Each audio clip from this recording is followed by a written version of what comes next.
Merhaba.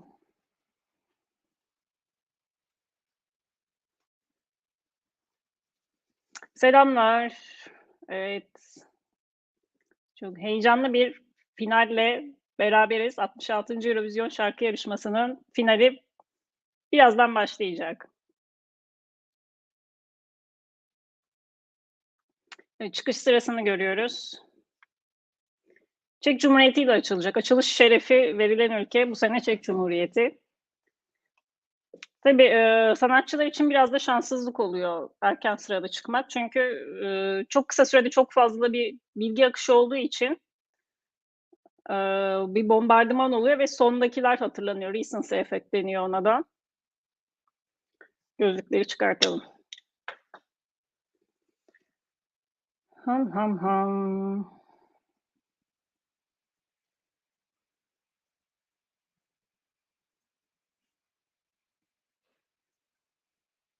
Evet, bir drone gezdiriyor İtalya'nın içinde. İşte ya bu Postkart şarkı arasındaki geçişleri eee Postkart'la yapıyorlar ve orada da bu sene böyle bir drone konseptini benimsemişler.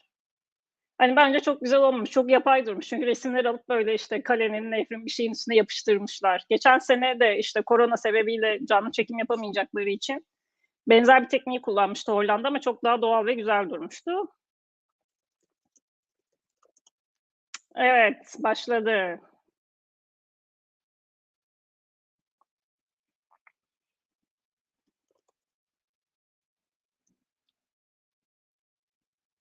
Ve ilk ülkemiz Çek Cumhuriyeti. Dediğim gibi bu sene açılış şerefi verilen ülke. Genelde hep hareketli şarkılar oluyor ve Çek Cumhuriyeti'nde yarı finali izlediyseniz şarkısı epey bir hareketli ve enerjik. We Are Domi grubunu izleyeceğiz. 2016 yılında kurulmuş bir grup. İngiltere'nin Leeds şehrinde, üyeleri Çek aslında. Şarkılarının adı Lights Off. Elektronik dans parçasıyla güzel bir ışıklı sahne şovuyla izleyeceğiz şimdi Çek Cumhuriyeti'nde.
Evet, Çek Cumhuriyeti ilk şarkımız Dominika Aşkova solist. Bayağı mutlu performansından. Ne güzel yüzleri gülüyor.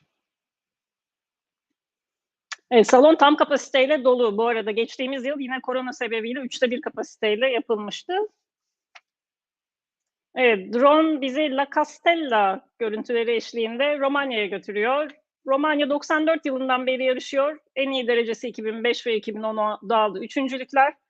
Son 3 senedir düşük bir performans sergiliyordu. Hatta bu yüzden ülkede Eurovision'dan çıksak mı diye böyle bir tartışma başladı. Bu sene 29 yaşındaki şarkıcı Andrei Ursu sahne adıyla Urs temsil edecek. Şarkısında İspanyolca referanslar var. Şarkısının adı Llámame, Call Me. Ara beni, boya beni diyecek. Güzel bir dans gösterisiyle birlikte izliyoruz şimdi Romanya'yı.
Evet, dediğim gibi çok enerjik bir performansla izledik Romanya'yı.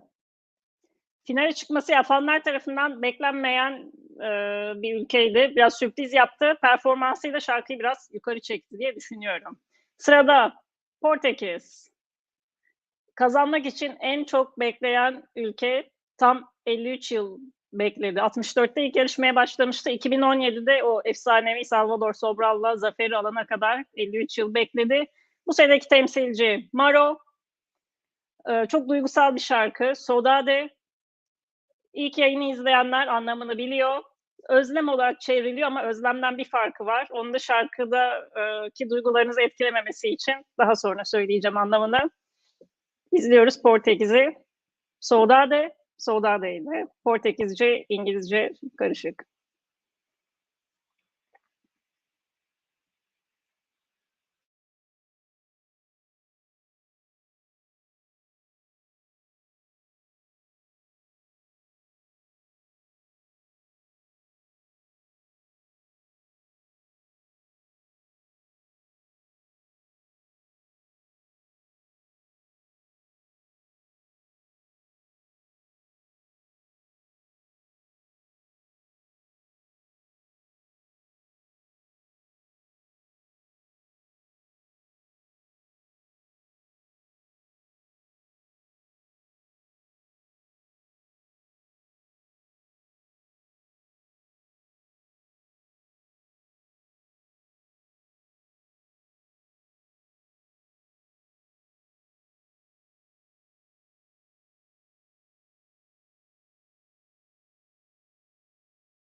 Evet. Çok güzel, çok dokunaklı bir şarkı ve çok iyi performans. Sonunda, unison söylemiyorlar ses tekniği olarak. Yani bütün vokaller tek bir nota söylerse o unison oluyor. Aynı, ton içinde farklı vokaller okurlarsa, farklı notaları okurlarsa o armoni oluyor. Çok daha zor bir şey yapması unison'a göre. Ve orada çok güzel bir şekilde icra ettiler. Normal yaptığı da arkadaşlarmış. Sanırım oradan geliyor. Ve evet, sıradaki ülkemiz Finlandiya. Fusine Lakes görüntüleri eşliğinde.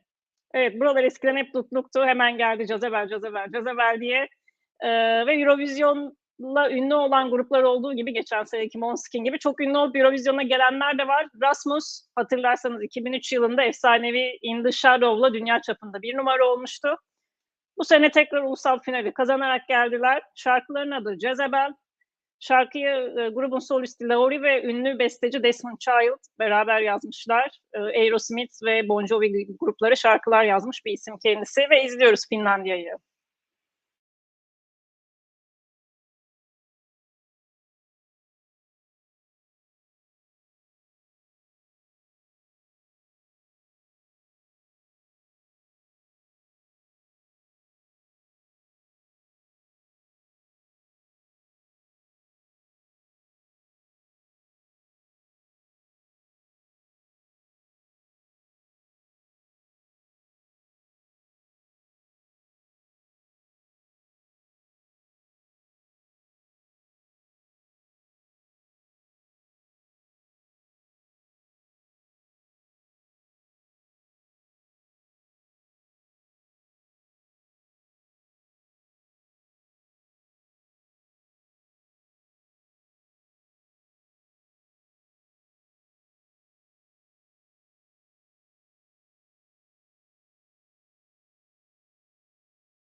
Evet, güzel bir performanstı. Laurie vokallerde arada batırabiliyordu. Bugün batırmadı bence ve gerçekten enerjik, güzel bir sahne şovu da hazırlamışlar bol sarı eşliğinde.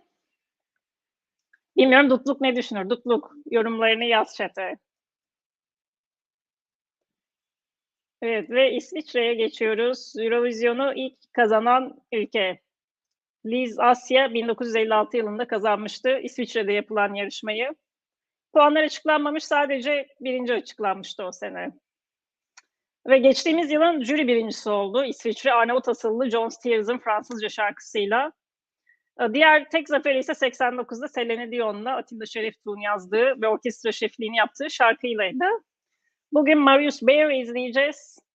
Kendi yazdığı duygusal bir şarkıyla Boys Do Cry, erkekler de ağlar diyor İsviçre.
Evet, İsviçre'de yarı finaldekinden daha iyi bir performans sergiledi bugün. Yarı finalde vokal olarak biraz daha heyecanlıydı, biraz toplamış kendini.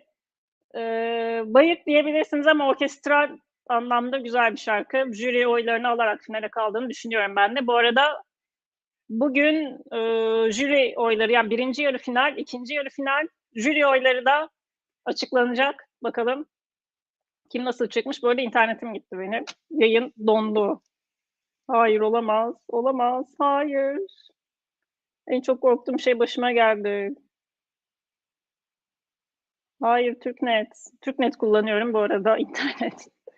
Reklamımı yapıyor. Hep Yahray mı yapacak reklamı? Yahray mı, Cahray mı, nasıl okunuyorsa. Kapatıp açıyorum tekrar yayını.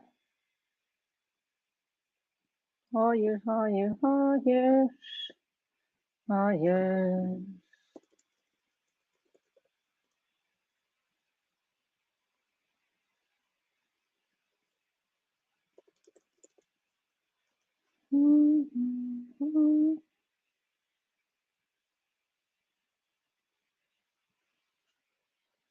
İnternet mi çok yavaş, gitti mi? Ne oldu şu anda bir fikrim yok. Galiba benim yayınım yavaş. Ah Türknet ah.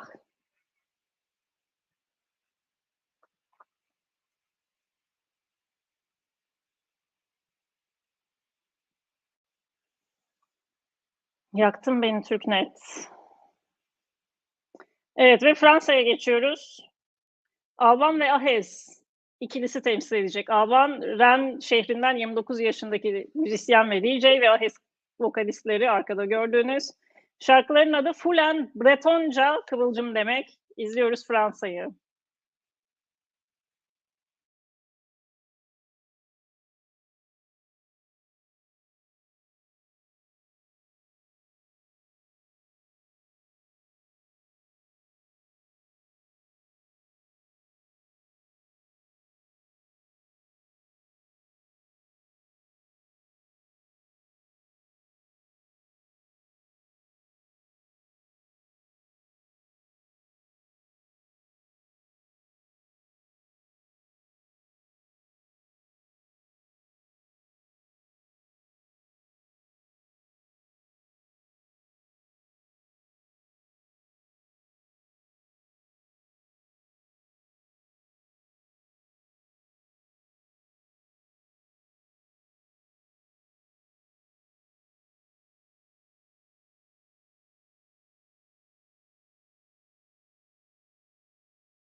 Evet, Fransa'yı izledik. Evet, çok az söz var şarkıda ve yarışma tarihinde, yani şu an 66. yarışma, 65 yarışmada ilk defa Fransızca olmayan bir senedeyiz.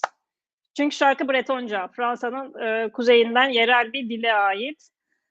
Ait ne demek? Yerel bir dil.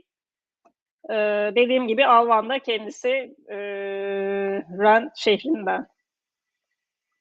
Evet, sıradaki ülkemiz Norveç. Norveç'in bizim için de şöyle bir önemi var, hatırlarsanız. Manga 2010 yılında Oslo'da yapılan yarışmada ikinci olmuştu.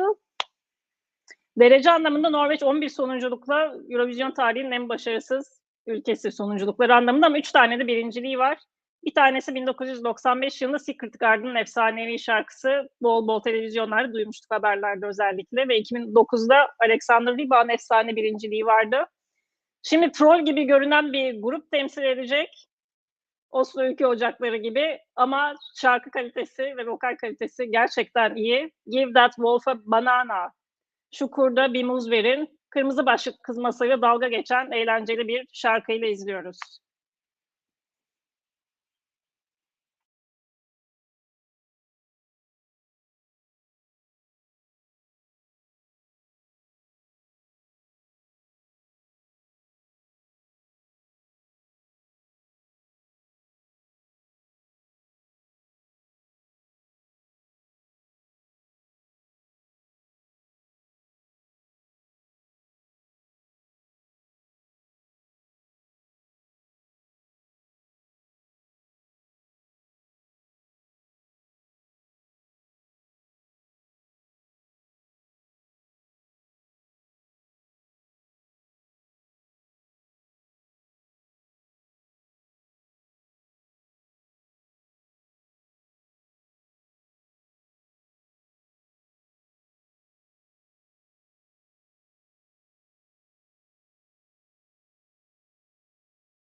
Evet, bu gecenin en eğlenceli, genel olarak yarışmanın en eğlenceli performansı. Norveç'e ait, dediğim gibi, böyle basit bir troll olarak düşünmeyin. Hem müzikal anlamda hem de performans anlamında gerçekten başarılılar.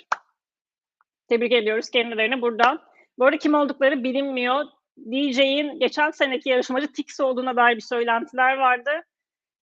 Ancak dublör falan kullanmıyorsa bu mümkün değil ve zaten yalanlandı. Jost olduğuna dair söylentiler vardı 2017'de. O da jüri üyesiymiş. O da doğru çıkmadı. Bakalım kimliklerini açıklayacaklar mı? Ve sırada Ermenistan'a geçiyoruz. Tempo biraz daha düşecek. Ermenistan'ı Roza Lin temsil ediyor. Gerçek adı Roza Konstanyan. 21 yaşındaki şarkıcı az sonra seslendireceği şarkı 2019 yarışması için yazıp yollamış aslında ama kanal kendisine böyle 3 sene sonra dönmüş. Şarkısının adı Snap.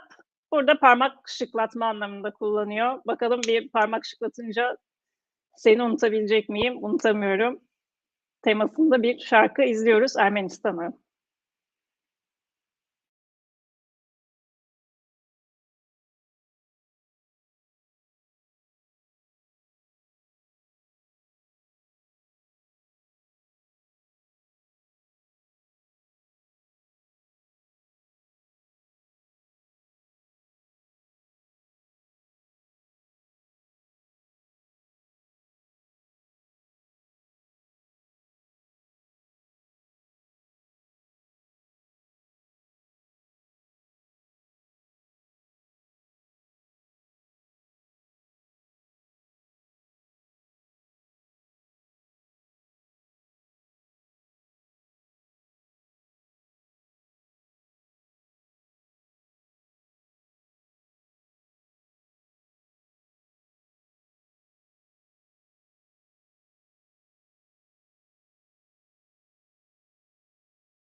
Evet, Rosalini izledik Snap ile.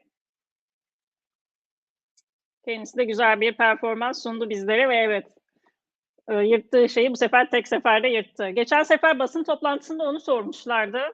İlk seferinde yırtamayınca neler hissettin diye. Hiç heyecan yapmadım. Hani biraz daha güçlü çektim ikincide cevabını vermişti.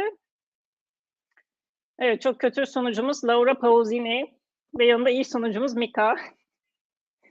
Laura Pausini'nin elbisesi çok korkunç bence. Yani İtalya moda ülkesi, tasarım ülkesi, tasarımcı ülkesi. Oradan bu kadar büyük bir event için bunu çıkarmışlar. Çok trajik bence. Böyle şey gibi.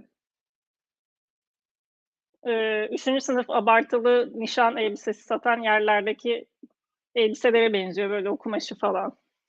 Evet, şimdi kısa bir ara. Gerçi şu andan yayında ara yok. Ama hemen gelmeyecek bir sonraki şarkı. Çünkü bir sonraki şarkı ev sahibi ülkeye ait. İtalya'ya ait. O yüzden böyle bir izleyiciler hani tuvalete gidecekse gitsin, işte çay alacaksa, içki alacaksa alsın ki bu şarkıyı kaçırmasın diye böyle bir ara koyuyorlar aralara.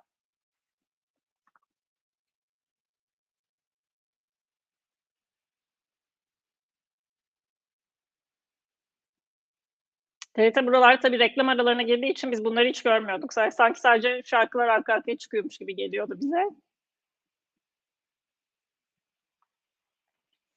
Evet, yarışmadan, yarı finallerden görüntüler geliyor.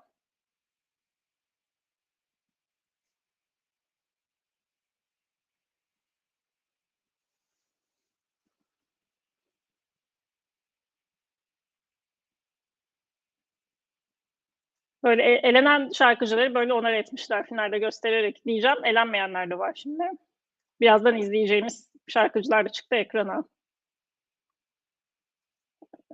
Jenerik bir şey hazırlamışlar yani özetle.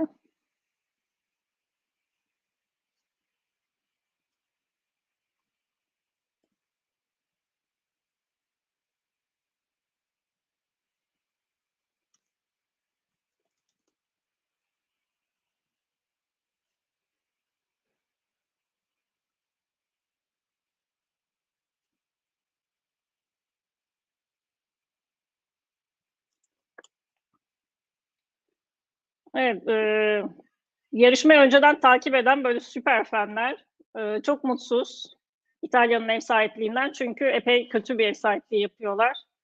Ya biletleri falan o kadar geç satışa çıkardılar ki biletler galiba geçen ay satışa çıktı. Normalde çok önceden başlar satılmaya ki insanlar ona göre alabildiyse programını yapsın diye. Burada böyle onu da çok geç satışa çıkardılar ve unutmuşuz diye bir açıklama yaptılar.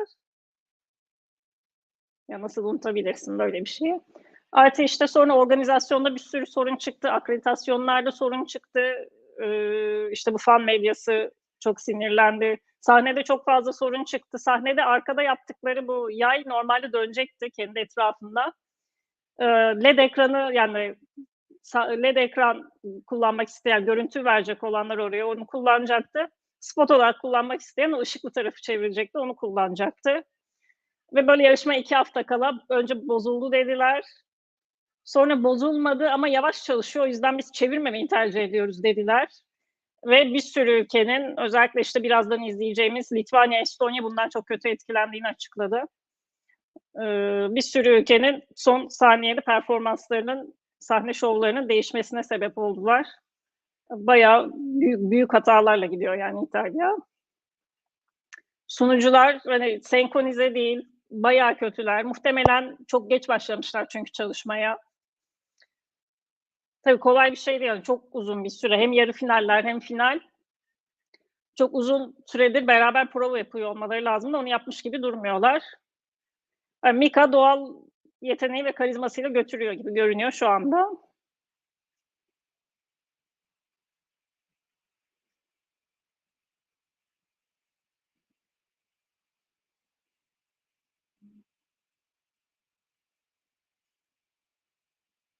O Burak Bey hoş geldiniz. Geçen seneden hatırlıyorum sizi de.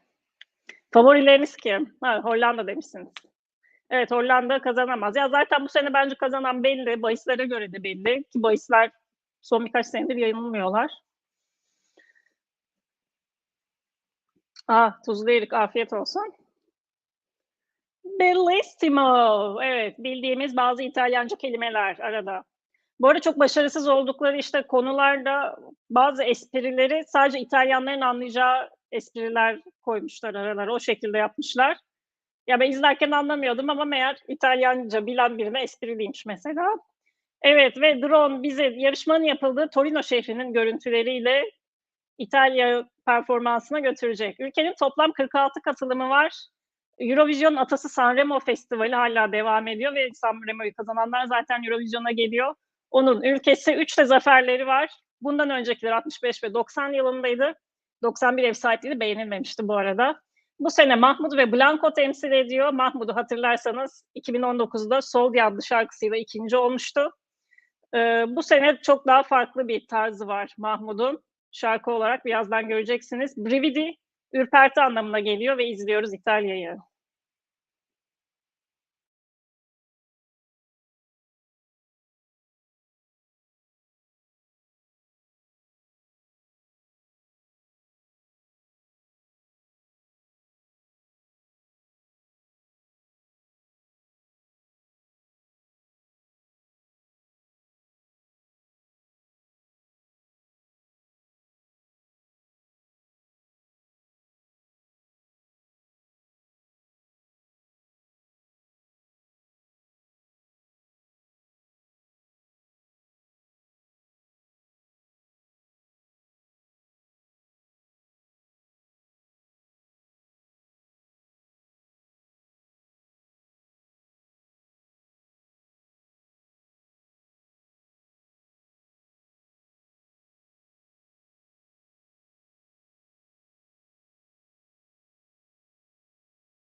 Evet, İtalya'da mutlu performansından. Şu açıdan İtalya'ya karşı bir antipatim oluştu. Birincisi çok kötü bir organizasyon yapmaları. İkincisi Mahmut ve Blanco'nun ya Eurovision'da neymiş bizim için çok önemli değil tadında. Hani Dünya Kupası bile daha önemli tadında bir açıklama yapmaları. Ve sıradaki ülkemiz yine bir başka Big Five, büyük beş ülkesine geçiyoruz. İspanya. Son yıllarda çok kötü sonuçlar alan ülke. Hatta hatırlarsanız geçen sene halktan 0 puan almıştı. Voy Keder adlı şarkısıyla. Bu sene çok iddialı geliyor. Benidorm Festivali'ni kazanan isim Chanel Terrero. Chanel gerçek adı bu arada. Chanel parfümlerinden, markasından ilgisi yok. Çok hareketli bir dans şarkısıyla gelecek. Şarkı müzikal anlamda çok, parlak bir şarkı değil ama performans anlamında bize güzel bir şey sunacağını düşünüyorum ve izliyoruz İspanya'yı.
Evet, dediğim gibi hareketli, kıpır kıpır bir şarkı ve nefes nefese kaldı kendisi. Görüyorsunuz konuşamıyor şu anda. Yani dediğim gibi çok uyduruk bir şarkı. Sadece 2 akor var şarkıda ama böyle plajda falan çalarsa, hani, dans eder misin? Edersin tabii ki. Ama Eurovision kazanacak bir şarkı mı? Hayır, kesinlikle değil. Kazanırsa üzülür müyüm? Çok üzülürüm. O yüzden kazanmasın. Evet ve sıradaki ülkemiz Hollanda. Geçtiğimiz yılın ev sahibi hatırlarsanız. Bu sene Samsung sponsorluğunda S'ten temsil ediyor. Steen. Tabii ki Samsung sponsorluğunda falan değil. Gerçek adı Steen olan şarkıcı sahne adı olarak Hollandaca S'ten diye okunuyor diye onu tercih etmiş. 21 yaşında çok genç bir isim ama çok dokunaklı bir aşk acısı şarkısı yazmış. Bakalım izliyoruz. The Deep'te The Deep Derin ismindeki şarkısıyla Hollanda'yı.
Evet ve Hollanda'dan Esti'ni dinledik. Gerçekten çok güzel söyledi. Çok, böyle alto, koyu ama çok derinden de gelen çok güzel bir tınısı var sesinin. Şarkı da melodik anlamda çok başarılı. Orkestrasyon anlamında çok başarılı diyemem çünkü, hani, çok iyi işlenmemiş. Biraz sanki, hani, 1-2 gitar, bir bas, işte, evde takılıyorlarmış gibi olmuş ama, işte, vokal çok önemli Eurovision'da canlı vokaller ve o zengin, koyu ses tonuyla ve duyguyu çok iyi geçirebildi.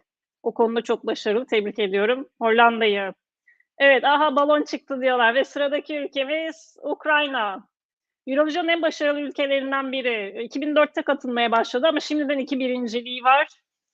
2016 zaferini hatırlarsanız Kırım Tatarı Jamala Türkçe sözleri olan bir şarkıyla almıştı. Şu anda politik durum sebebiyle bahislerde açık ara bir numara. %60 gibi bir oranla kazanacağını düşünüyorlar. Etnik rap bir parçayla, değişik bir şarkıyla yine geliyor. Stefania şarkının adı, annesinin adı ve izliyoruz Ukrayna.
Evet, Kaluş Orkestra.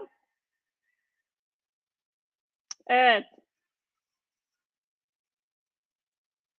Ukrayna'ya yardım edin, Mariupol'a yardım edin diyor ve şu anda yardım edin dedi en sonunda. Help now dedi. İlk yarı finalde Ukrayna'yı desteklediğiniz için teşekkür ederiz demişti. Evet, normalde politika yasak Eurovision'da ama şu an çok ekstrem bir durum var. Rusya'da bu arada ışık hızıyla çıkarılmıştı yarışmadan. Ya, o kadar hızlı oldu ki bu daha şubat ayında, hani, ilk günlerinde, birkaç ülke, Baltık ülkeleri ve İsveç, Finlandiya sanırım, "Biz katılmayız, Rusya katılırsa." dediği için bir anda böyle Rusya'yı yarışmadan diskalifiye ettiler.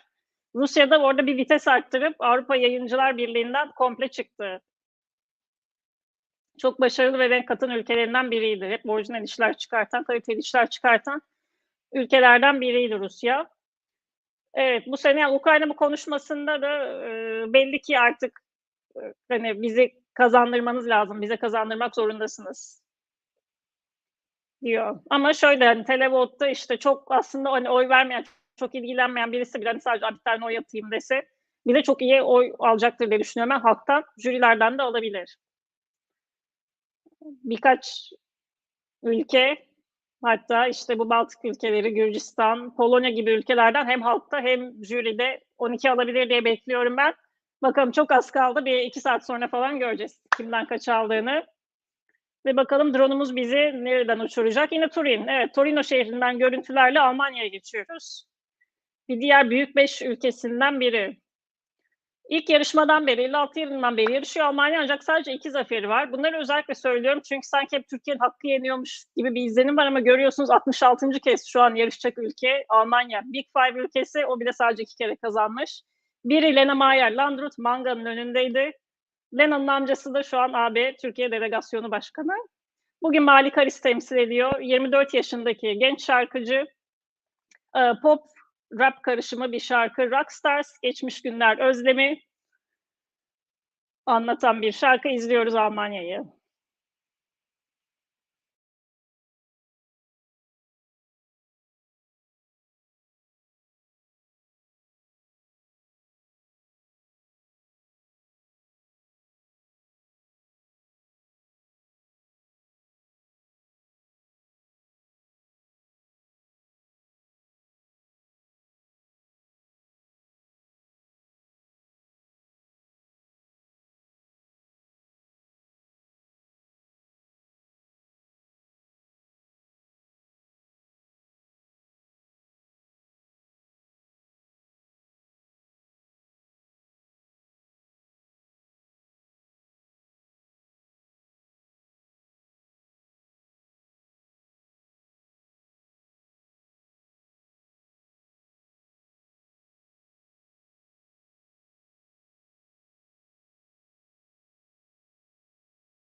Evet, ve Malik Haris'i dinledik. Rockstars'la.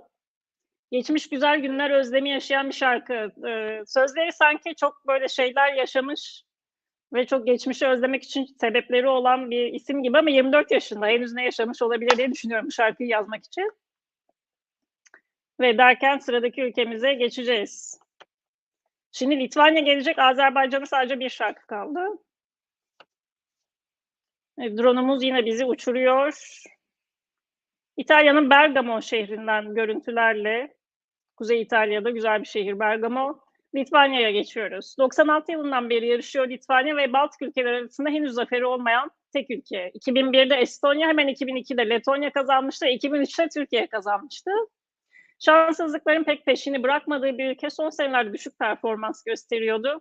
Bu sene Monica Liu temsil edecek. 34 yaşındaki şarkıcı, hem aileden müzisyen hem de Berkeley mezunu ve kendi yazdığı Sentimental adlı Litvanya dilindeki şarkıyla dinliyoruz Litvanya'yı.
Mikrofonu mu attı tuttu, öyle bir şeyler yaptı sanki sonunda. Sonunda böyle ufak oyunlar yapmış. Evet, başarılı bir performans. Zaten dediğim gibi hem aileden, yani hem alaylı küçüklük yaştan hem de eğitimli, okullu bir müzisyen. Şarkıda çok potansiyel var mı bilemedim. Ve Azerbaycan geliyor. Nadir Rüstemli temsil edecek. Çok yetenekli bir isim. Bu seneki O Ses Azerbaycan kazananı ve çok da fazla Eurovision şarkısı söylüyordu. We Could Be The Same'i söyledi. İlk katıldıkları şarkının Bu Da Son diye Azerice versiyonunu söyledi. Kazandıkları şarkıyı söyledi. Onları da ayrıca dinlemenizi tavsiye ederim. İlk defa 2008'de katılmıştı. 8. olmuştu Azerbaycan ve hemen birkaç sene sonra 2011'de kazandı yarışmayı. Yine bir İsveç bestesiyle geliyor. Muhteşem bestecileri var. Niye İsveç besteleri katılıyorlar bilmiyorum ama her sene kaliteli işler yolluyorlar. Ve Nadir Rüstemli'yi izliyoruz. Fade to Black.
Evet, gerçekten kusursuz bir performanstı, değil mi? Benim kaçırdığım bir şey oldu mu chat'e bakarken?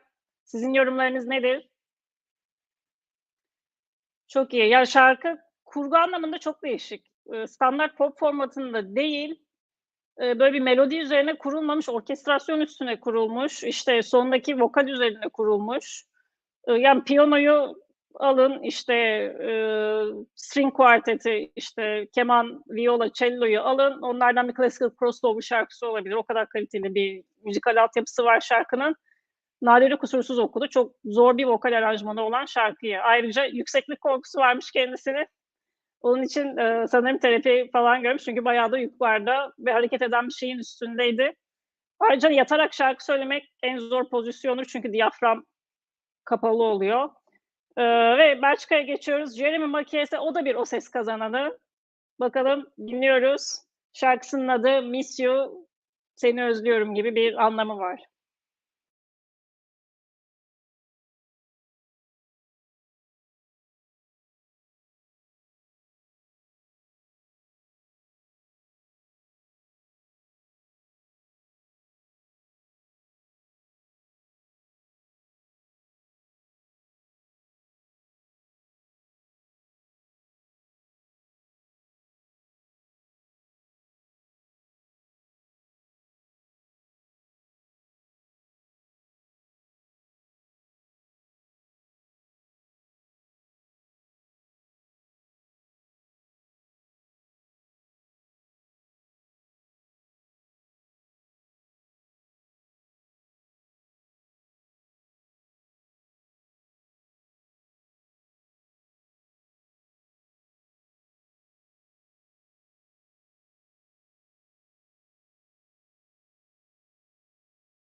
Oh, oh, oh,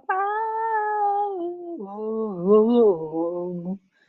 Evet, O Ses Kazananlar Ligi'nde son sıraya yerleştiriyorum kendisini bu performanstan sonra. Yine de birinci yarı final performansından daha iyiydi ama bilmiyorum sesiyle ilgili herhalde bir sıkıntı var çünkü O Ses Kazananları genelde işte demin Nadir'de gördüğümüz biraz sonra işte Polonya'yı göreceğiz, Avustralya'yı göreceğiz. Kusursuz okuyorlar. Bakalım. Of. Mika kostüm değiştirmiş gözümü aldı. Neon pembesi.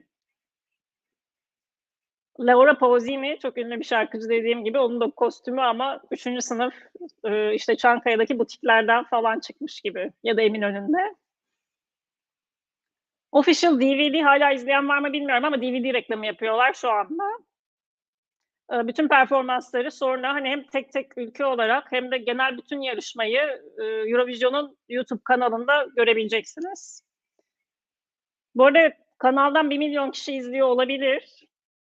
Bakayım, evet, şu anda 1.000.000 kişi izliyormuş. Ama bizim ülkemiz katılmıyor ve yayınlamıyor. O yüzden biz burada YouTube'dan izliyoruz. Katılıyor olsaydı işte çoğunluk gelip TRT'den izleyecekti. Tabii hani TRT anlatıcısı yerine beni tercih ederseniz mutlu olurum çok. O da ayrı. Evet, yine geçmiş performanslardan bir demet izliyoruz. Yunanistan'a geçeceğiz yavaş yavaş.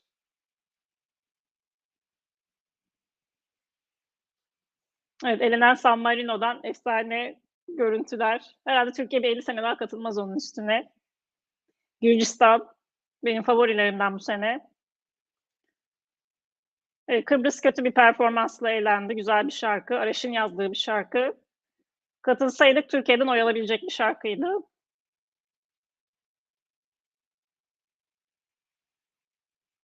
Estetik yok yüzümde. Onu sormuşsunuz. Işık oyunlarıyla biraz daha dolgun görünüyor olabilir ama yok. Ama yaptırmak istiyorum inşallah. Döviz de biraz düşerse yaptıracağım o kesin.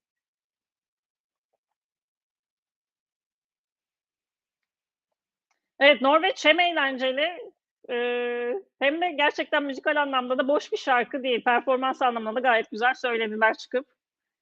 O yüzden Norveç bende kazanma anlamında değil belki ama ilk 10 anlamında destekliyorum diyebilirim. LED olayı. Ya bu ekranda bir arkada bir kara delik gibi bir şey. Şöyle bir siyah gökkuşağı gibi bir şey var. Onun üzerinde işte spotlar var, ışıklar yanıp sönüyor. O normalde işte bir hidrolik bir sistemle çevriliyor iki tarafına. İç içe geçmiş işte 6 veya 7 halka var orada. Onlar dönüp arkasından böyle LED ekran, görüntünün yansıtılabileceği yani görüntü verilecek ekrana LED ekran olacaktı. Spot isteyene de tekrar çevrilip spot ışıklı tarafı kullanılacaktı. Ama 2 hafta önce İtalyan yetkililer önce bozulduğunu sonra da yeteri hızla dönmediği için kullanmayacaklarını açıkladılar. Bilmiyorum bir mühendislik hatası mı oldu orada yoksa gerçekten beklenmeyen bir şey mi oldu ama sistemi hiç bozulmayacağı varsayılarak yerin altına koydukları için oraya da inemediler. Sorun oradan çıkıyormuş. Bütün yeri sökmeleri gerekiyormuş inebilmek için. O yüzden yapamadılar. Bu şekilde kaldı. Evet ve Selin Nunte görüntüleri eşliğinde Yunanistan'a geçiyoruz. 74 yılından beri yarışıyor. Neredeyse bizimle aynı sene yarışmaya başlamış. Tek birinciliğini 2005'te Helena Paparizou ile almıştı. Son yıllarda Türkiye çıktıktan sonra biraz performansında düşüş var. Belki de masraftan kısmak için hep yurt dışından birilerini yolluyor. Amanda Tenfjord temsil ediyor bu sene. 25 yaşındaki şarkıcının annesi Norveçli, babası Yunan. Kendi yazdığı dokunaklı bir şarkıyla dinliyoruz. Die Together. Beraber ölelim gibi bir anlamı var şarkısının.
Evet, güzel bir performansla izledik Yunanistan'ı. Böyle Yunanistan'ın çok ünlü bir koreografi var, Fokas Evangelinos diye ve çok efsanevi gösteriler yapıyor. Geçen seneki Yunanistan mesela, kesinlikle izlemenizi tavsiye ederim. Artı 2016 Rusya. Evet ve sırada İzlanda'ya geçiyoruz. Yarı final, birinci yarı finalden çıkmışlardı. Nasıl çıktıklarına dair epey bir şok yarattılar. Üç kız kardeş, adları Sigga, Beta ve Elin. Bu yarışma için grup ismini Sisters yapmışlar. Sister, İzlanda dilinde.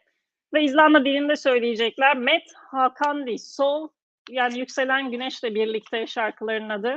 Bu karanlık temaya biraz daha olumlu mesajlar içeren, olumlu hava içeren bir şarkıyla dinleyeceğiz İzlanda'yı.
Evet, tatlış tatlış. Ukrayna mesajı da vererek tabii ki oradan belki oy alırız diye düşündüler herhalde. Böyle geldiklerinden beri atlıyorlar bu temaya. Evet ve biraz tempoyu arttıralım, hareketlenelim. Bayağı bir hareketleneceğiz. Şu anda Moldova geliyor. Moldova Eurovision'un en renkli, eğlenceli ülkelerinden biri. 2005'ten beri yarışıyorlar. 2017'de üçüncü oldular. Hep çok iyi şovlarla, düşük bütçeyle harikalar yaratan bir ülke. Bu seneki temsilci Zopti Zup, doğru okuyorum umarım. 2015'teki ilk temsilcileriydi aynı zamanda. Ayrıca 2012'de de, 2011'de tekrar katılıp 12. olmuştu. Üçüncü defa katılıyorlar. Üçüncü defa finale kalıyorlar Moldova'dan. Şarkıların adı Tren, Kişinev-Bükreş treninden bahsediyor. Tabii ki tren yolculuğu değil, Romanya ile birleşmeden bahsediyor şarkı ve izliyoruz Tren adlı şarkılarıyla.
Evet, bayağı karanlık temalı şarkıların üstüne Moldova kıpır kıpır, renkli, rengarenk, hareketli, sahnedeki ledler yetmemiş, yanlardan da renkler çıkıyor. Öyle bir performansla izledik.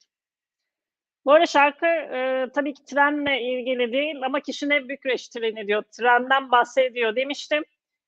Şöyle Moldovyalılar aslında Romanyalılarla, Rumenlerle aynı insanlar.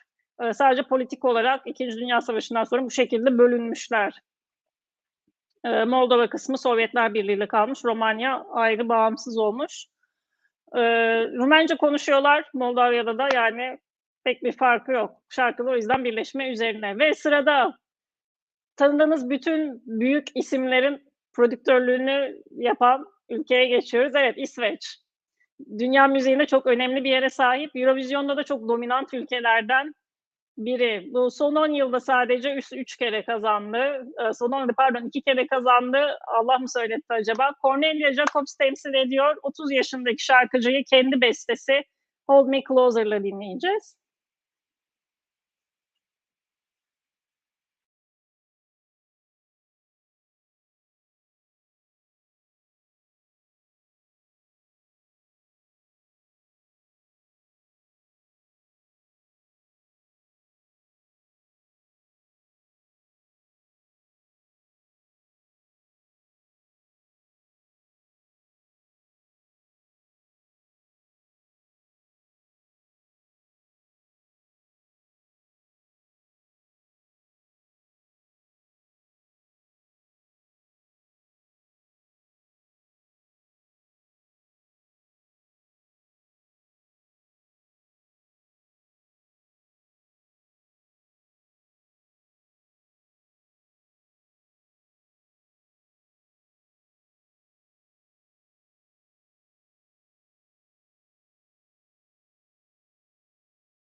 Evet, makine gibi okudu gerçekten. Tabii İsveç'in, Eurovision'daki başarısı biraz da o Melodi, Festivali'nden geliyor. Eurovision benzeri bir organizasyonla seçiyorlar. Oradaki ünlü, yani bu, işte, Cornelia Jacobs da orada ünlü. Orada ünlü bir şarkıcı bile oraya katılmak ve kazanmak zorunda Eurovision'a gelmek için.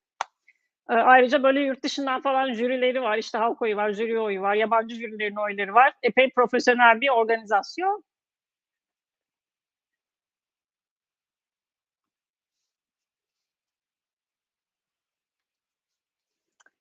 Evet, bu arada yeşil rengi, ya acaba dedim kuzey ışıklarını mı temsil ediyor? Bana sanki öyle gibi geldi. Çünkü hani bu gece benimle kal, yarın gidersin diyor şarkı. Ama kendisi hiç öyle bir şey de demedi. Hani bu şarkının hissiyatı bende yeşildi ve böyle yemyeşil arkamda bir çember olsun istedim dedi bir röportajda. Bence yine kuzey ışıkları daha iyi. Keşke o cevabı verseymiş. Chat'te böyle bir kavga çıkmış bu arada. Yok, yarışmacılara laf ettirmem. Kimseye hakaret etmeyin. Hakaret edeni atarım. Acımam. Evet, sanırım o arkadaki büyük yeşil çember prop çıkması için böyle bir ara koymuşlar ve kurtlar komiklik yaparken sıradaki ülkemize geçiyoruz. Avustralya, yanlış duymadınız. İlk defa izliyorsanız uzun bir süre sonra. 2015'te yarışmanın 60. yılı kutlama şerefinde Avustralya'yı çağırdılar konuk ülke olarak. Çünkü yarışma orada o kadar popülermiş ki sabah 5'te başlıyor. Sabah 5'te, pazar sabahı 5'te kalkıp insanlar yarışmayı izliyorlarmış. Bu sene Sheldon Riley temsil ediyor. Kendisi de o ses kazananı. Muhteşem bir sese sahip. Şarkısının adı Not the Same, aynı değil. Çocukluk ve gençlik yıllarında dışlanma üzerine teması olan bir şarkı. Çok abartılı kostümleri var. Bunları da bu temaya uygun şekilde düşünebilirsiniz kafanızda ve Not the Same'i dinliyoruz.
Evet. Her şey mümkündür dedi. Anything is possible dedi sonunda. Böyle bir acıların çocuğu gibi yansıtıyor kendini genel olarak. Yani böyle işte cinsel kimliğinden dolayı ve başka sıkıntılardan dolayı hem ailesi hem çevresi tarafından dışlanmış olduğunu, işte bu The Voice yarışmasına katılıp kazandıktan sonra artık kendini özgürce ifade edebildiği için hayatının çok değiştiğini söylemişti bir röportajında. Evet, biraz sonra gelecekler. Måneskin performansı ve kim kazanacak diye gördük ve Laura Pausini niye bu kadar çirkin kıyafetler giyiyor? Biri bana açıklayabilir mi? Hani, böyle Eminönü'nün böyle 3. sınıf mağazalarından alınmış pırıltılı nişan elbisesini çıkardı. Şimdi, kayınvalide elbisesi modunda bir şey giymiş. Ya, üstteki kiloları saklasın diye mi yaptılar? Öyle tunik gibi bir şey. Buralarından da çeyrek altın gibi bir şeyler sarkıyor. Bilmiyorum.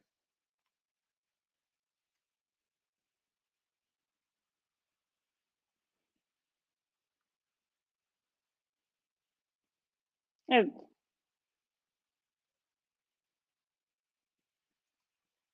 1958'de ki şarkıları İtalya'nın 1958'de katıldığı şarkı Laura Pausini seslendirecek biraz sonra. Nel blu dipinto di blu şarkının adı.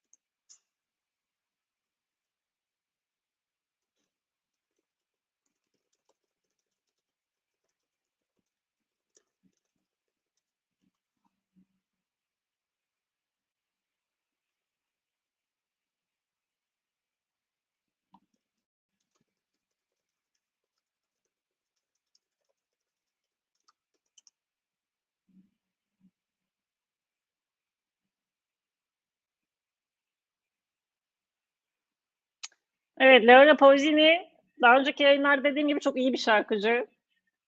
Pek çok ödülü var.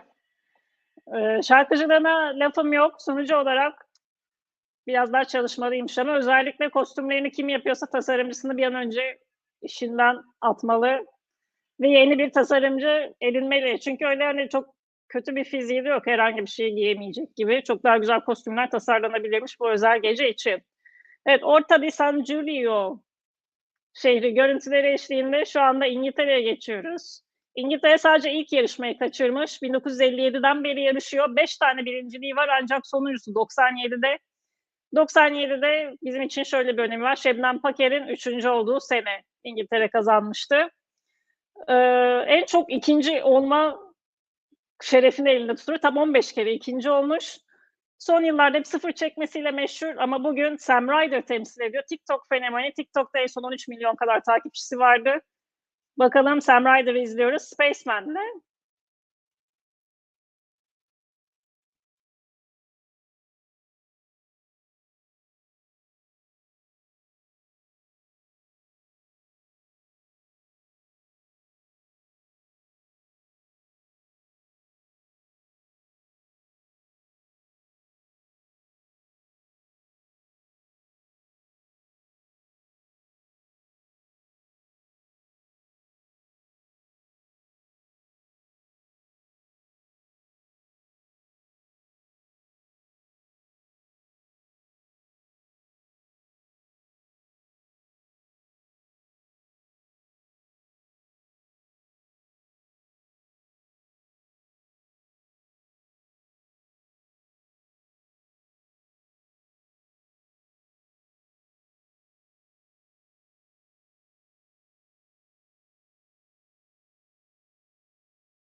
Evet, alkışlıyoruz İngiltere'yi. Dediğim gibi son yıllardan hep sıfır çeken, yani hem jüride hem halkta, hatta geçen sene sıfır çekmişti ki çok ünlü bir James Newman, Grammy adayı, 2 kere Grammy adayı olmuş. Çok ünlü bir besteci. Şarkıcı olarak değil, şarkıcı olarak kardeşi John Newman'ı biliyorsunuzdur. James Newman'la sıfır çekmişlerdi geçen sene. Bu sene sıfır çekmeyeceği garanti. Hatta bu sene ilk onda yer alacağı garanti diyebiliriz bu performanstan sonra, çünkü çok güzel söyledi. Çok da güzel bir sahne şovu hazırlamışlar. Yine Eurovision'da çok iş yapan, bu sene de birkaç ülkenin koreografisini yapan Marvin Dietman hazırladı bu sahneyi. Evet, şu anda sunucumuz Moldova'nın yanında ve We are the winners. Kazanan biziz diyor.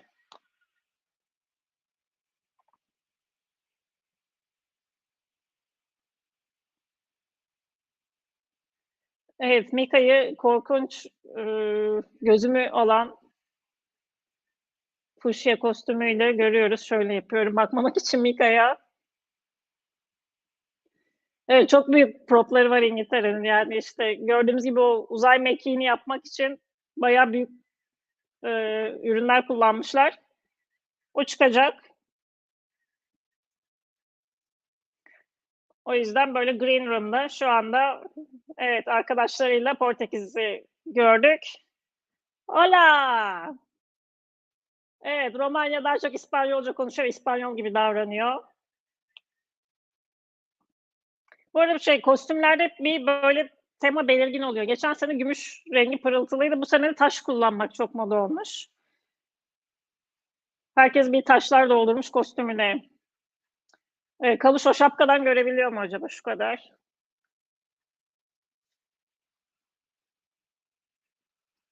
This is Holland mı dedi? Ben mi yanlış anladım?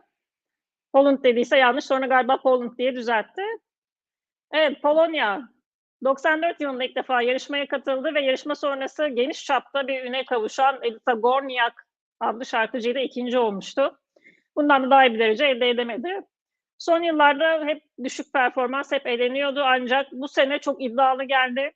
Christian Othman, kendisi de bir O Ses kazananı. 22 yaşında ABD doğumlu şarkıcı. Herkesin tersini üniversiteyi okumak için ABD'den Polonya'ya gelmiş ve burada O Ses'i kazanarak üne kavuştu. Çok iyi bir ses rengine sahip, çok kontrollü bir şarkıcı. Hüzünlü bir şarkıyla geliyor. River, Nehir adlı şarkısıyla dinliyoruz.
Evet, gerçekten çok dokunaklı bir eserle izledik Polonya'yı.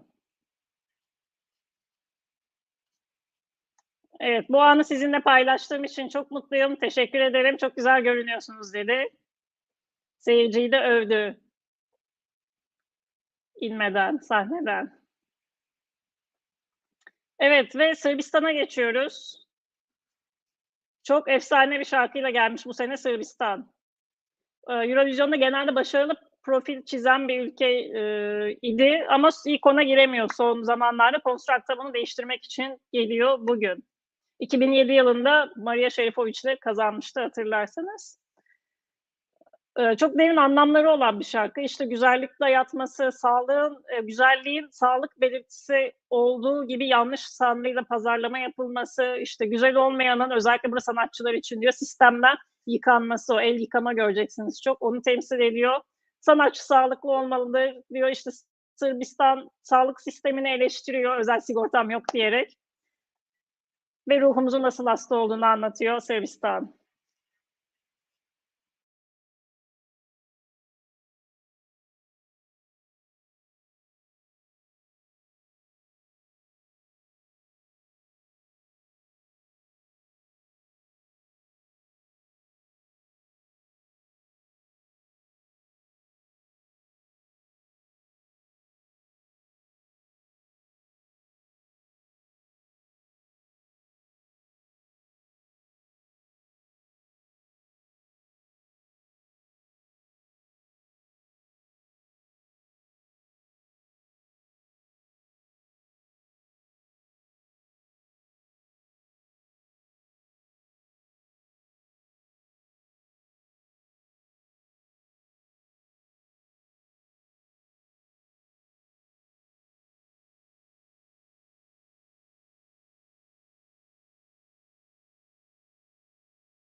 Evet, bravo.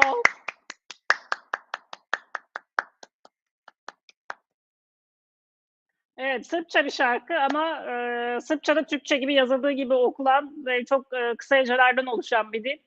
O yüzden Bitti zdrava, Bitti zdrava diye böyle eşlik edilebilecek tatlı bir şarkı. Aynı zamanda dediğim gibi çok anlamlı, bir sürü anlam içeren çok güzel bir eser. Gerçekten bir sanat yani. Tebrik ediyoruz buradan Constructa'yı. Ve son şarkımız çok hızlı geçti. Çok hızlı geçmedi mi? Şu anda son şarkımıza geçtik.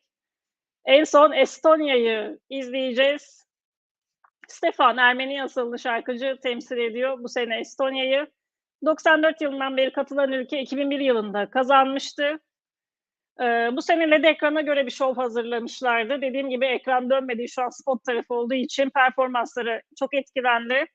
Western tarzında hareketli bir şarkı. Şarkısının adı Hope, Umut.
Evet, Stefan'ı da alkışlıyoruz.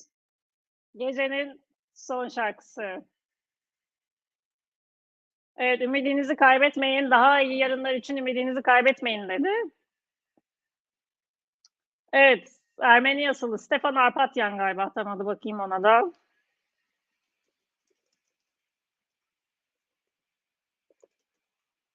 Evet ve bu geceyi kapattık.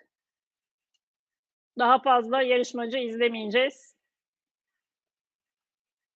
Hemen Spider. Evet, Ermeni asıl dediğime göre sesim geliyormuş demek. Teşekkür ederim. Şarkıların üstüne konuşmuyorum. Bu işte alttan geçen banner'da yazdığı gibi. Çünkü hani şarkı yarışması ve şarkıyı duymanız gerekiyor. Üzerine baş kısmında konuşuyorum gibi geliyorsa maalesef YouTube'un çözemediği bir sorun var.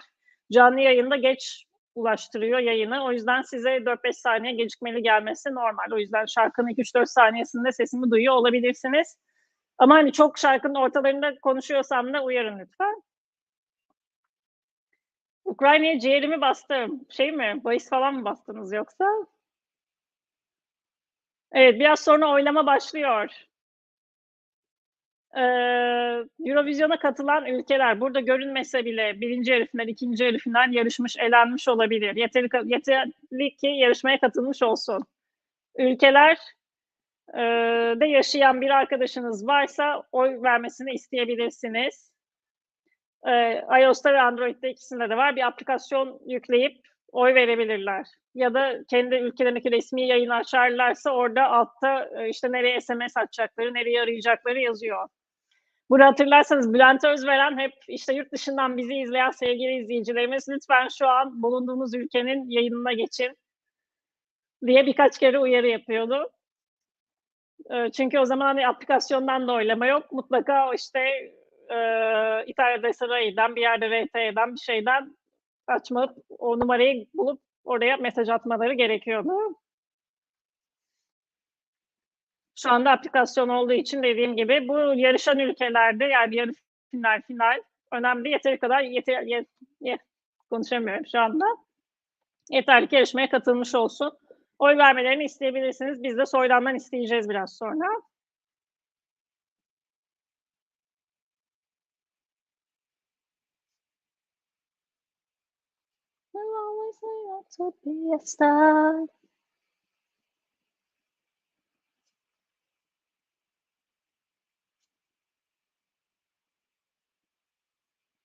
Oyları mı Ukrayna'ya? Oyları niye Ukrayna'ya basıyorsunuz onu anlayamadım.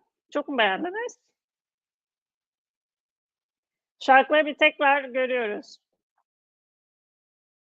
İşte resmi yayından izleyenler hatırlarsanız TRT'de işte orada altta SMS numarası, arama numarası, numaralar vardı. YouTube yayınında yok. Bulunduğunuz ülkenin resmi kanalından açmanız gerekiyor. Dediğim uygulamayı yükleyip uygulama üzerinden vermeniz gerekiyor. Bu arada VPN falan değiştirip uygulamayı yüklemeyi denemeyin. Ben onu yaptım zamanında.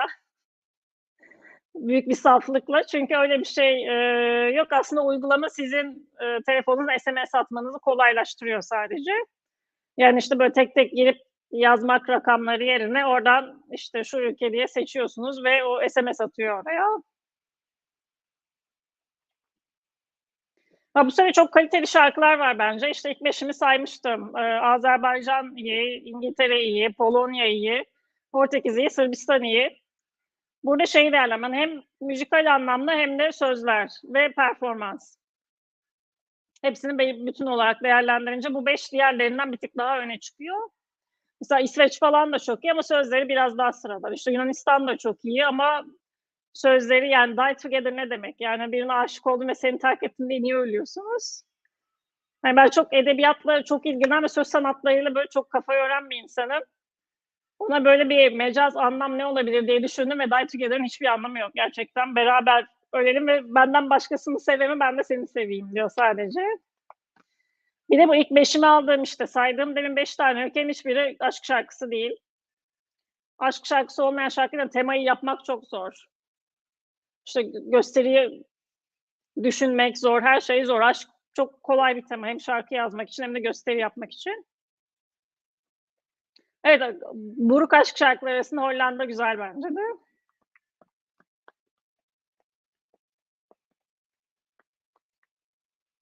İspanya kalça harici değil. Yani o kostüm bilmiyorum. Bence biraz bir tık fazla abartılı olmuş. Hani kadın oylarını biraz televote'da düşürebilir gibi geliyor bana. Hani evet, şu an bende Azerbaycan var. Sizde birkaç ülke ileridedir muhtemelen. Gerçekten muhteşem bir performanstı. Tebrik ediyoruz. Bu arada Azerbaycan'ın klibini de sonra izleyin. Klip de hani sinematografik açıdan çok başarılı. O soğuk sıcak renk geçişleri böyle sözleri de alın elinize. O sözlerle sıcak soğuk renklerin değişimi uyuyor. Yani onu düşünerek yapmışlar. Gayet başarılı bir klip. Man Spider nerede yaşıyorsun? Nereden oy atıyorsun İspanya'ya?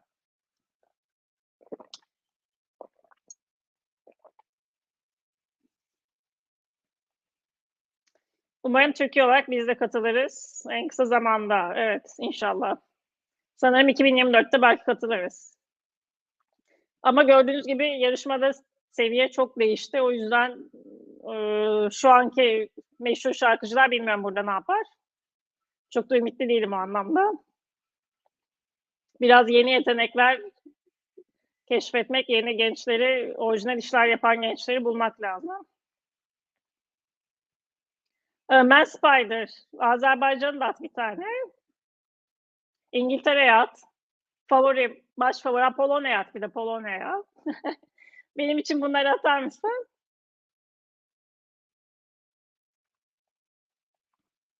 Evet, Lady yine nerede yaşıyorsunuz sorularına başladı. Az sonra Eurovision izdivaç. Geçen sene chat çok da hareketliydi ya bu arada. Herkes birbirine Instagram soruyordu, nerede yaşadığını falan soruyordu. Bu sene chat o ölü toprağa.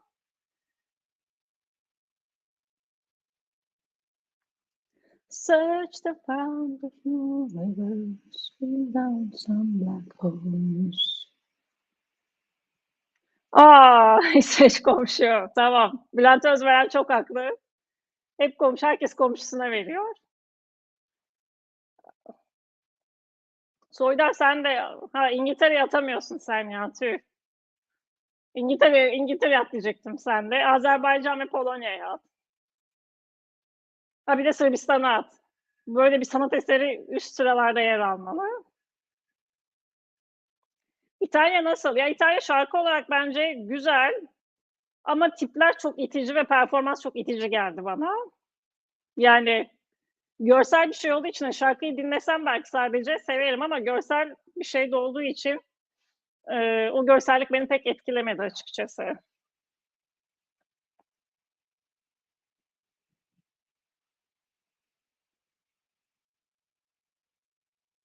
Evet, şimdi interval act denilen ara gösterileri göreceğiz. Galiba geçen senenin kazananı, evet, Victoria dediğine göre geçen senenin kazananı geliyor. Evet, Måneskin ekranlarda. Jüride düşük puan almasına karşın halk oyunda efsanevi bir fark yaratarak kazanmıştı.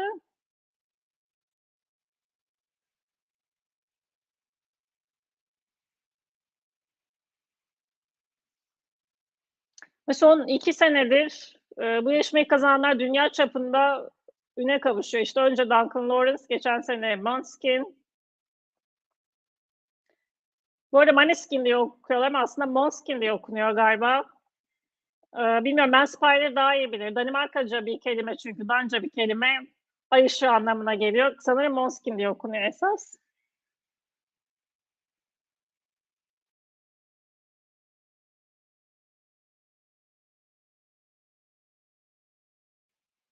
Böyle bu yeni şarkıları, geçen sene kazandıkları şarkı bu değil. Yeni şarkıları adı da Supermodel. Los Angeles'ta gördükleri insanların yapaylığından etkilenerek yazmışlar.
O kulaklıklarımın şarjı bitti maalesef.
Ay, inanmıyorum. Oldu. Benim yayınım şu anda siz görüşeceğim.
Evet, kulaklığın eğri biraz ses kulaklığa bağlamayı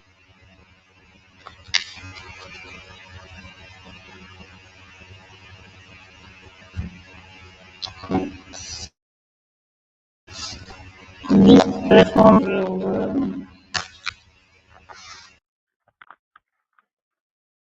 Evet, galiba şimdi çözdüm ve bu arada Munchkin ikinci şarkısına geçmiş. Kusura bakmayın, ufak aksaklık.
Evet.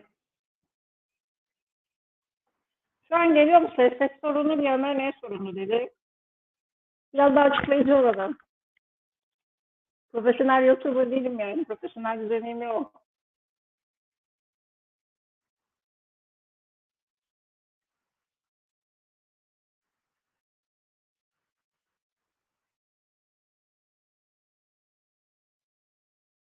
Evet, şarkıları tekrar izliyoruz şimdi. Tım tım tere tere. Londra ile alakalı merak ettiği şeyler. Ha, siz de mi Londra'da? Soydan da Londra'da yaşıyor. Ben de London School of Economics mezunuyum bu arada.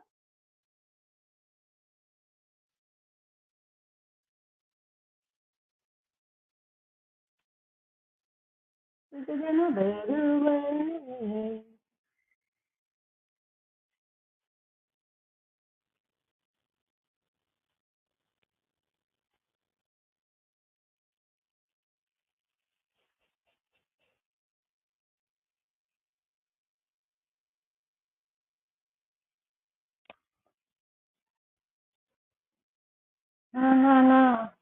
Na na na na na na.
Teşekkür ederim Juan Fran.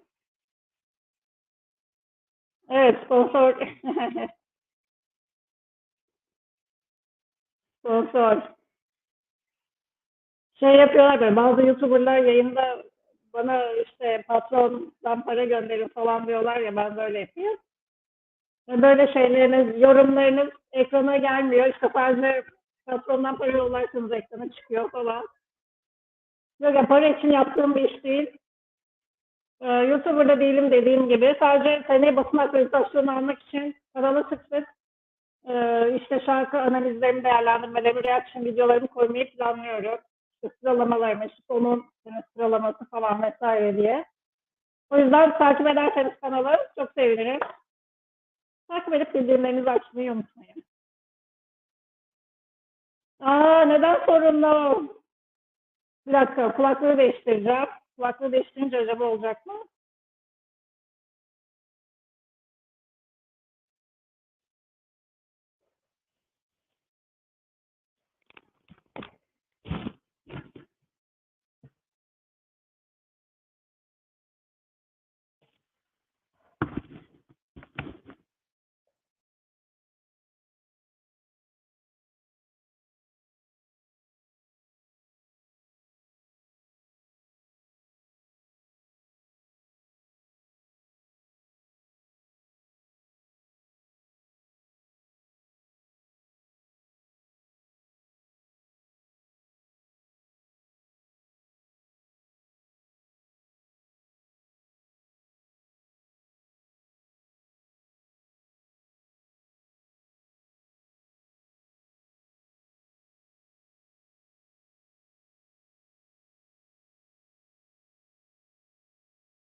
Evet, şimdi var mı?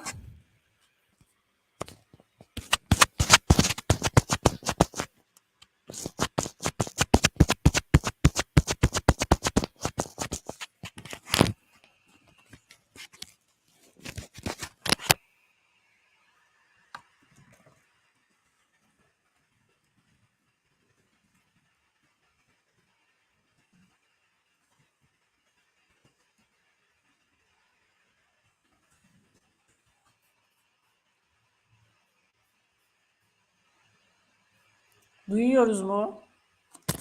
Ya bir duymuyoruz diyorsunuz, bir duyuyoruz diyorsunuz. Şu an ne karar verin yani. Vurmayın. Chat'e yazdım, bir şeyler oldu. Ve StreamYard diye bir aplikasyon üzerinden yayın yapıyorum. Bulut tabanlı. Click settings at the bottom of the studio to open settings. Yok öyle bir tuş burada. Onu ben de biliyorum. Click settings at the bottom. Aha. Aa, resim göndermiş. Aa, çok şapşiyim.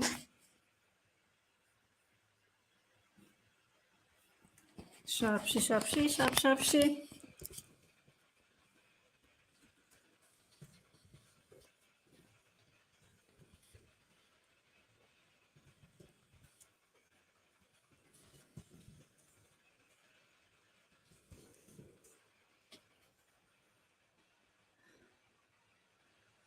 Evet, yine eski Eurovizyonlardan görüntüler. Çay diye bağıran kadın var şu anda benim ekranımda.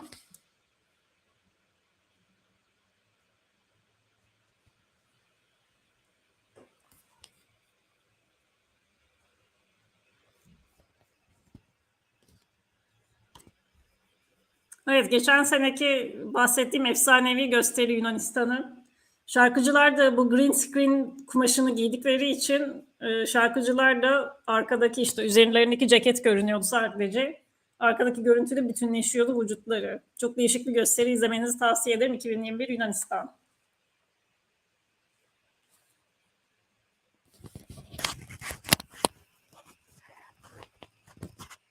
O sponsorluğunuzda, tamam. Teşekkür ederim Ali Bey. Sponsorluğunuzda olacaksa kabul. Teknik destek her zaman lazım teknik olmayan insanlara. Bu arada ben sürekli kulaklık değiştirdiğim için benim yayınım çok geri kalıyor. O yüzden yayını açıp kapatmak zorunda kalıyorum ama bakalım.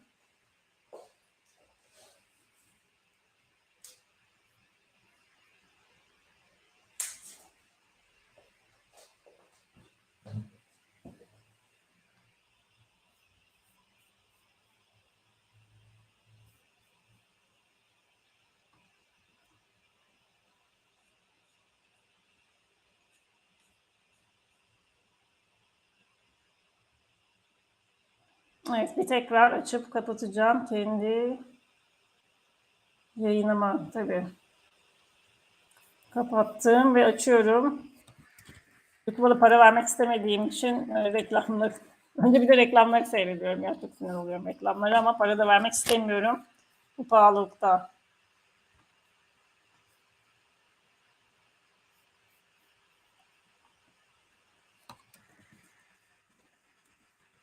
Evet, Sergi Lazarev. Rusya dediğim gibi diskalifiye edildi ama ona rağmen Rus şarkıcılar görünüyor ekranda. Az önce de Sergi Lazarev'i gördük. Efsanevi bir performans sergiledi. İki seferde de 2015 ve 2019'da, pardon 2016 ve 2019'da ikisinde de üçüncü oldu. İtalya'da ikinci olursa eğer onun gibi bir şey olacak. İki kere katılıp ikisi de üçüncü oldu. Mahmut da ikinci katılımı ikinci olmuştu 2019'da ve yine 2 sene sonra gelip 2 sene değil aslında ama 2 yarışma sonra, çünkü 2020 yarışması iptal edilmişti. Yine ikinci olursa öyle bir şey olacak Mahmut için de. Şimdi winners reactions. Kazananların reaksiyonlarını görüyoruz.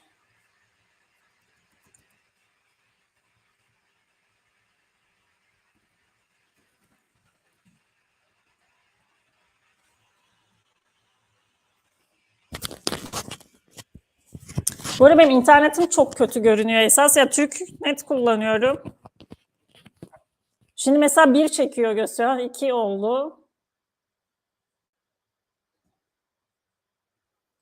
Ah, Türknet, ah, o gamer'lara harcayacağına parayı biraz şu altyapının şeyini geliştir, yani sistemini. Altyapı tabii telekomun o ayrı da. Yok, şeyde geliyor başta.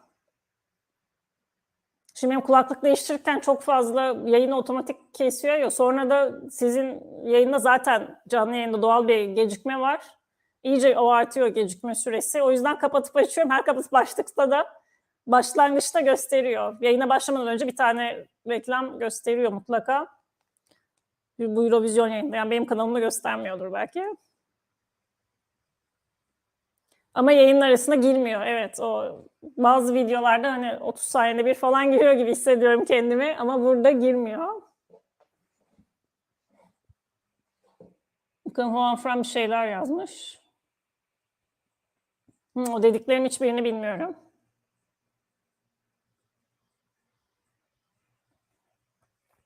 Bu arada banner'ım eski kalmış ya, hiç söylemiyorsunuz.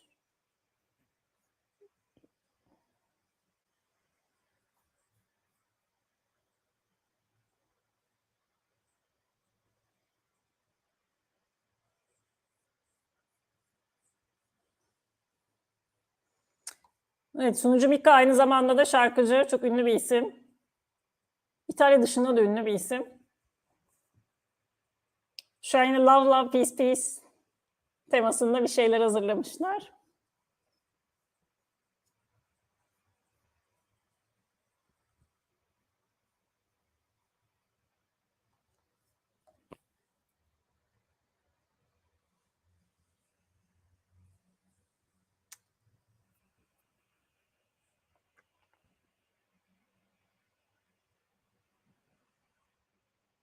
Evet, eski yarışmaların oylamalarını ben de ara ara açıp izliyorum.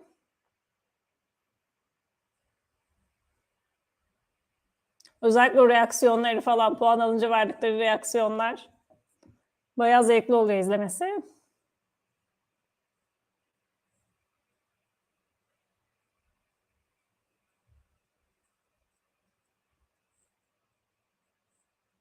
Ben OBS'ten yayın yapıyordum daha önce. Ama OBS'te anladığım kadarıyla bu işte yorumları ekrana yansıtmak istedim. Yorumları ekrana yansıtmak bayağı zor. Bana karmaşık geldi OBS'ten çok.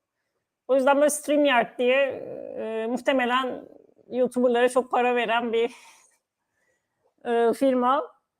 Oradan buldum. Burada çıt çıt tak tak bum bum zum zum ekrana verebiliyorum. O yüzden bunu kullanıyorum şu anda. Ah, evet. Ya reklam şöyle, ya ben bunu iş olarak yapmadığım için, ya kendi yaptığım iş farklı. O yüzden para harcamak istemiyorum açıkçası.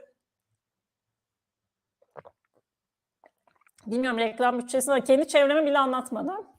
İşte 3-5 tane arkadaşıma söyledim. Sağ olsun bazıları işte geldi, bazıları gelmedi. Onları da yazıyorum hepsini bir kenara, gelmeyenleri bu arada. Unutuyorum sanmasın kimse. Böyle hani Twitter hesabımı işte atacaktım, oraya bile yazmadım. Bir sözlüğe yazdım sanırım. O kadar. Ya YouTube'dan herhalde gören geliyor. Sözlüğe yazmıştım. Bir daha yazayım, bir şey daha atayım oraya. Entry daha. Ama hani sözlükten gelen var mı diye soruyorum. Ha, işte bir kişi yazdı. Oley. Hani orada da o kadar çok çünkü bir yüklenme, bir bilgi akışı oluyor ki o da muhtemelen arada kayboluyor, gidiyor.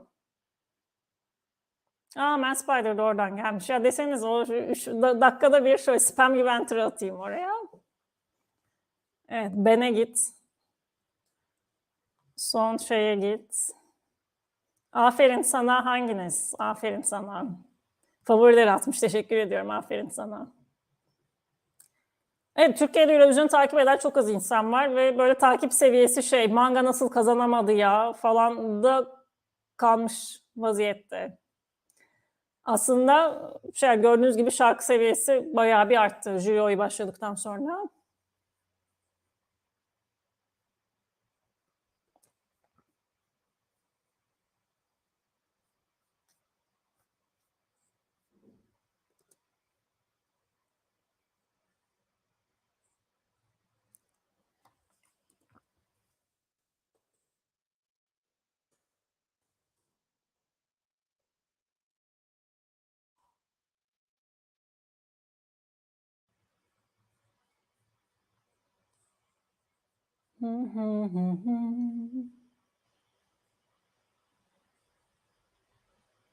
Yani şöyle bir şey var ama, ya bu kanalı aslında kurmamın 2019'da kurdum.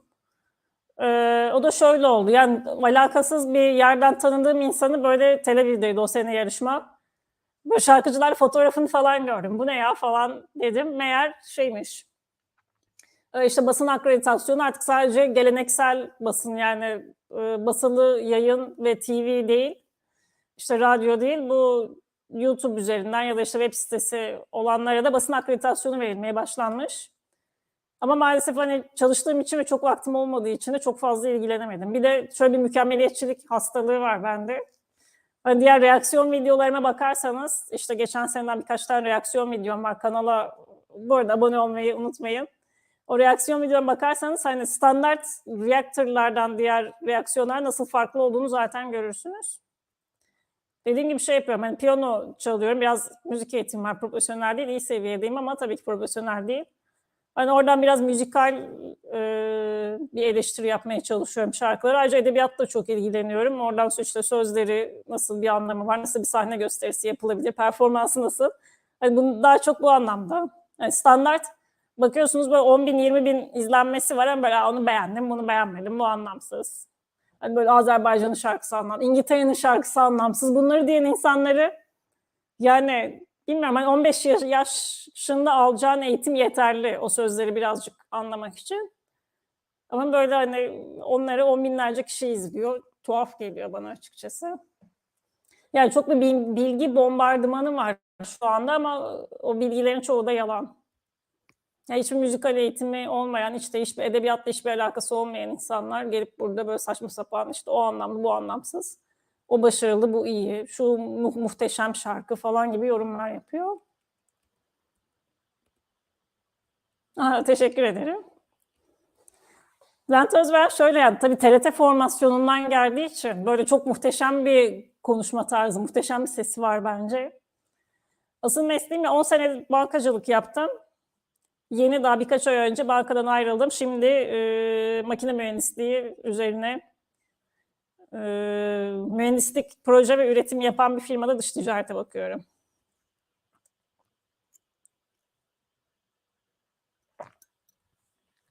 Kanalı işte niye kurduğumu anlatıyorum. Böyle basın akreditasyonu veriliyor YouTuber'lara da. Ama dediğim gibi yani sadece hani kaç takipçim var. Orada da biraz işte bundan demoralize oldum. Hani kaç takipçim var, kaç kişiye ulaşıyor diye bakıyorlar ve onda da işte böyle abartılı şarkılara tepkiler verenler, ayılanlar, bayılanlar, böyle anlamsız şekilde onu sevdim, bunu sevmedim. O bilmem ne işte, yani Azerbaycan şarkısının anlamını anlatmıştım ya da İngiltere'nin şarkısını daha önce. İşte I'm up in space, ben nothing but spaceman diyor. Mesela uzaya gittim, sadece uzay var falan diye gülüyorlar. Böyle bunu 10 binlerce kişi izliyor. Halbuki oradaki diyor ki hani bir şeyden bahsediyor. Hani space orada temsili. Çok yukarıda, zirvede bir yerdeyim ama burada sadece boşluk var. Ve evime dönmek istiyorum diyor. Yani bir şey için çok fazla çabalama. Hani olduğun yerde mutlu da olabilirsin. Çok olmak istediğin, yani çok çabaladığın yerde mutlu da olmayabilirsin demek istiyor. Aslında çok anlamlı bir şarkı. İşte fanların yere göre sığdıramadığı İspanya mesela, toplam 2 akor var şarkıda. Ya bir dın dın dın dın dın dın. Sürekli aynı şey dönüp dönüp duruyor. Başka hiçbir akor yok. Böyle çok basit ve dandik bir şarkı. Çok iyi bir performans. Genel olarak hani muhteşem mi? Tabii diğer vokalistlerle kıyaslanırım. Hayır, ama dans ederek şarkı söylemek de çok zor bir şey. O anlamda izleyince iyi ama bunu siz mükemmel şarkı falan diyemezsiniz. Hani öyle bir şey yok.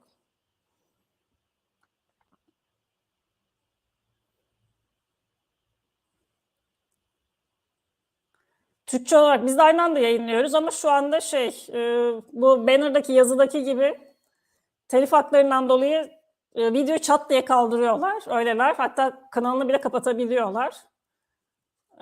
O yüzden ben bu müziklerden algılıyor direkt sistem otomatik. Çok ilginç bir şey. Yani şunlara böyle 5 saniyelik müzik koysanız hemen algılayıp çat diye kaldırıyor.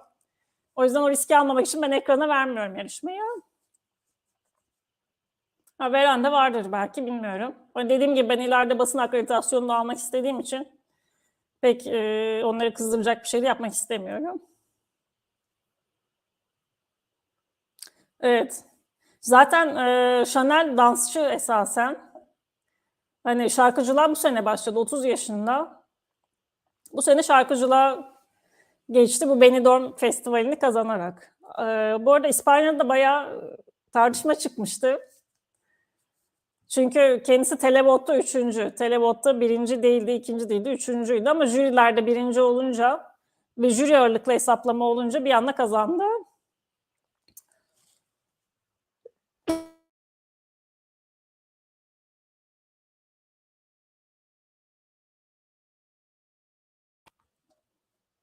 Oh, pardon, öksürük tuttu. 95'ten beri izliyorum. Tabii 95'ten beri hatırlıyor muyum? Hayır ama böyle bir hatırladığım zamanlar 95. 97'yi çok net hatırlıyorum. Çünkü böyle türkü mü ya falan demiştim. Sonra böyle uyumuştum falan. Sonra sabah kalkınca bana 3. olduk demişlerdi. Ben böyle inanamamıştım.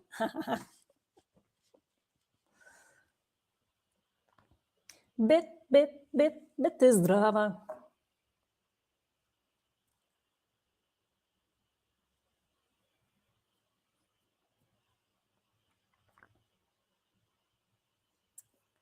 Evet, bir girdi daha ekledim.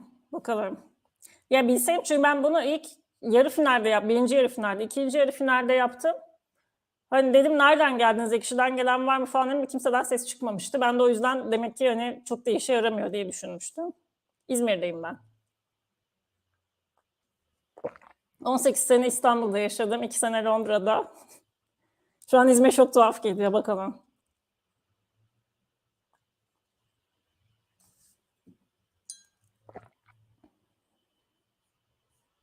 Ah ah.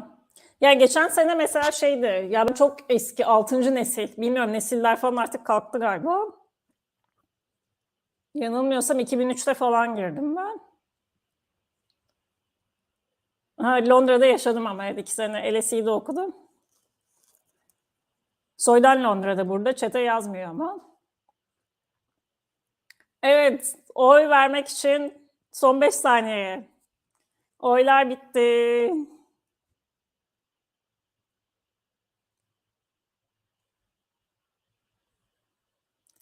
Evet, oylar bitti.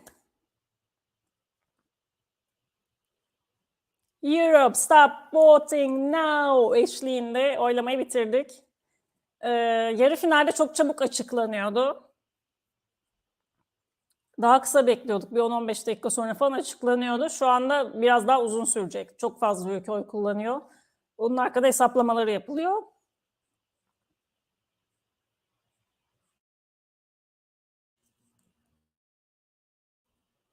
O uzaydan Eurovision bayrağını uzaya çıkarmışlar. Wow. Hmm. Yer çekimsiz ortam benim hayalim bu arada. İzmir'de de bir merkezi var. Orada yapabiliyorsunuz sanırım. Hazır İzmir'e gelmişken onu deneyeyim.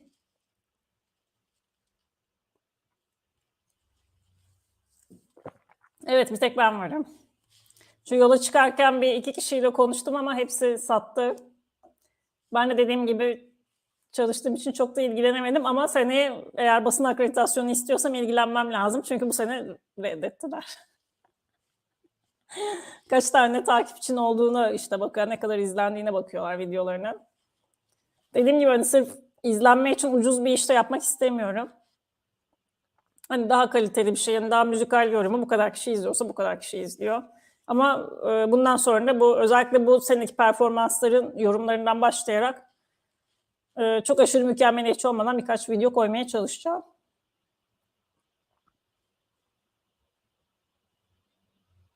Evet sattı. Satmadın mı? Ya kaç ay ortadan böyle bir kayboldu. Bir arkadaşım daha var o da sattı o çete de gelmedi hiç. Onu da yazıyorum.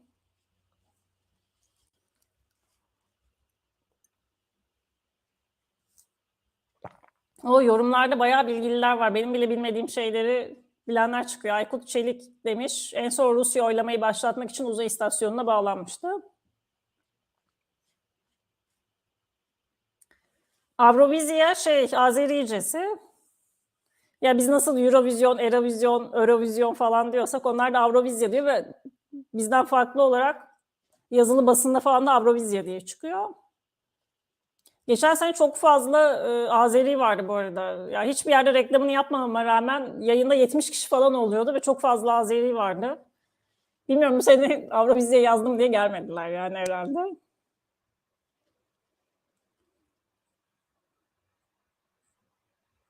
Oo tamam. Ama dediğim gibi bütçem yok sponsor olacaksanız. Martin Österdahl. İsveçli koordinatörü yarışmanın. You're good to go dedi. Evet çok beklemedik de. Şöyle bu arada çok beklemedik de dediğim biz şu an sadece jüri oylarını göreceğiz. Son birkaç senede oylama sistemi değişti. Türkiye'ye çıktıktan sonra böyle defalarca değişti zaten de. En son oylama sistemi jüri ayrı veriyor 12 puan yine sistemi üzerinden. Halk oyununu da ayrıca sonradan ekliyorlar. Yani şu anda ekranda göreceğiniz oylar sadece jürilerin vereceği oylar. Önce her ülke işte bağlanıp işte thanks for a fantastic show, ne güzel bilmem ne sizi çok seviyoruz, mutluyuz falan, good evening Europe falan denen yerde sadece jüri oyları gösteriliyor. Ve hızlı ilerlemesi için eskiden böyle bizim işte kazandığımız zamanlar hatırlarsanız tek tek işte 1 puan, 2 puan, 3 puan diye gidiyordu. Sonra 8, 10, 12 oldu. Diğerleri sadece ekrana yansıtıldı. Şu anda 10 puana kadar ekrana otomatik eklenmiş olarak göreceksiniz. Sadece 12'ler açıklanıyor hızlı ilerlemesi için yarışmanın. Ülke sayısı arttıkça işte böyle değişimler oluyor. Dediğim gibi şu an son ülkenin son ev sahibi ülkeden başlıyor Hollanda. Ve Hollanda'dan geçen seneki yarışmacı Yangu. Kendisi Surinam asıllı. Geçen senede Surinam'ın yerel dili Saratonga gibi bir ismi var. O dilden bir şarkıyla katılmıştı. Bir jüriden birkaç puan aldı ama alttan 0 puan çeken 4 ülkeden biriydi geçen sene.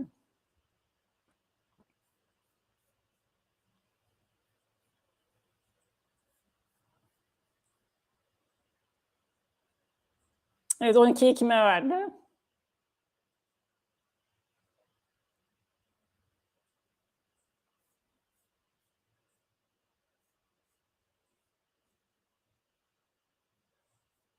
Soydan senin yayını çok mu önde benden? Ben de daha yeni Grease dedi. Herkes bir duyduğu anı yazsa ya benim yayın ne kadar geride anlayayım.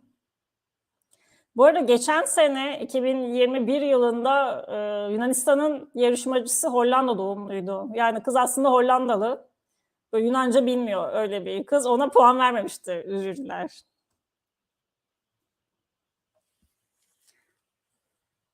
Evet Soydan'ın yayını epey hızlı. San Marino'nun 12'sini bile duymuş. Soydan önden yazman çok iyi geliyor bana bu arada. Teşekkür ederim. Evet, İspanya 12 veren jüri gerçekten San Marino'da galiba pek fazla müzisyen olmadığı için sokaktan falan buldular jürileri.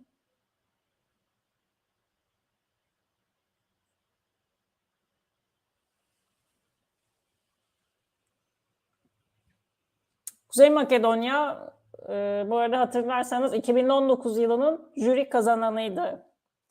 Tamara Todevska, Proud adlı şarkısıyla hiç kimsenin beklemediği bir başarıya imza atarak jüri birincisi olmuştu.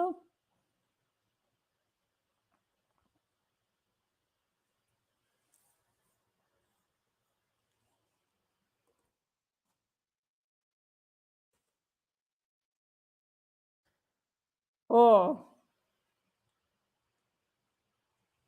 Vay İspanya kazanırsa bilmiyorum. Ali Bey bütün şeyleri atalım. Yani yok bu kadar kötü bir Eurovision birincisi olamaz. İlk 3 yorum bilmiyorum. İlk 3 puan ne kadar belirleyicidir bilmiyorum ama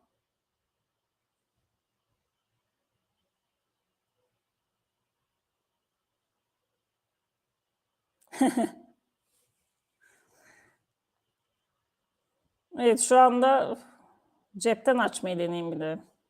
Bence sorun Türknet'te ya. Türknet gamerlara parayı basacağına biraz bize bak yani. Malta. Bu arada Malta'da Ulusal finalde böyle çok şaibeler çıkmıştı. Emma Muscat ünlü bir şarkıcı, o seçilmişti. Ama böyle Ayda'nın hakkıydı falan diye. Şimdi o açıkladı puanları.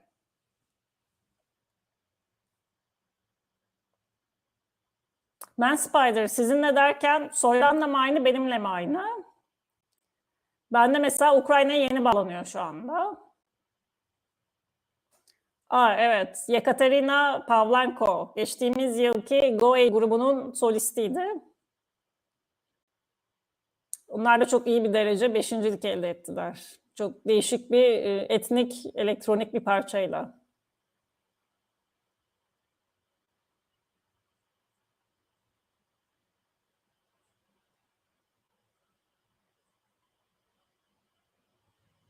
Telefon uygulamasını açayım o zaman.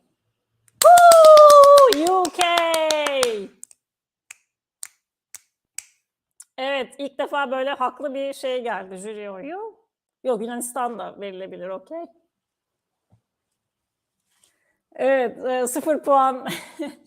0 puan almayacak demiştim bu sene ve evet 0 puan değil. Şu anda bir 12'leri var kenarda. Sam Ryder aşırı sempatik değil mi ya bu arada? Çok sempatik böyle. İsa tasvirine çok benziyor. Çok sempatik bir isim. Evet, bizde hep Meltem Hanım sunardı. Puanları hatırlarsanız belki hep aynı kadın sunuyordu.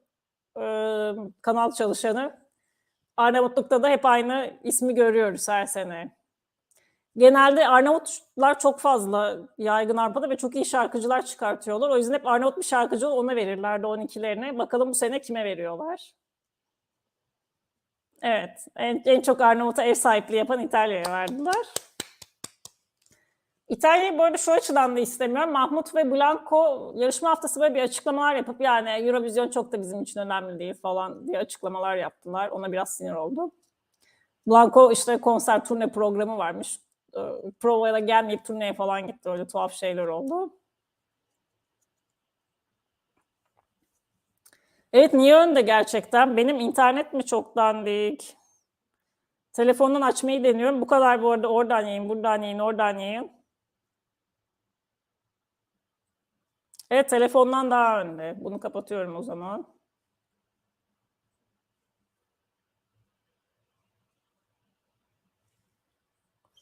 Evet, İsveç'te ilk 12'sini aldı. Güzel, normal bir standart bir sene olsa jürilerin çok seveceği bir şarkı. Jürilerin zaten çok sevdiği bir ülke İsveç.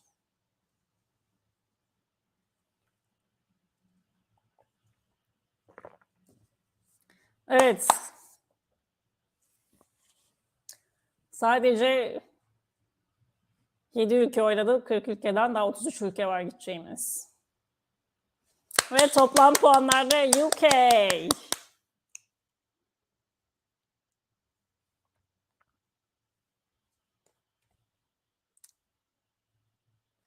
Bakın bizim tahminimiz işte buradan Dutluk'la konuştuk. Birkaç kişiyle daha konuştum. Jürilerde çok olmasa da halk oyunda Ukrayna'nın çok muhteşem bir puan alacağı ve birinci olacağı yönündeydi. İnşallah yanılırız. Hiç yanılmayı bu kadar istememiştim. İnşallah İngiltere kazanır. Gerçekten hak ediyor. Ya da İngiltere çok pahalı. O yüzden ben Polonya'yı istiyordum aslında. Polonya gerilerde kaldı bayağı. Azerbaycan'a bağlanamadılar. Ama 12'lerini güzel bir yere vermişler. Tebrik ediyorum. Bağlanma hatası. Çok kötü. Çok kötü. Ona çünkü o kadar hazırlanıyorlar ki. Portekiz. 2017 yarışmasını kazanan isim. Evet, Tatanka. Geçtiğimiz yıl Portekiz'i temsil eden grubun solisti. Muhteşem bir sesi var kendisinin.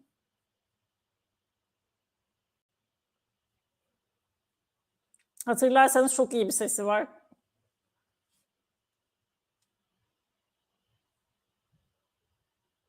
Biraz imajı değiştirmiş.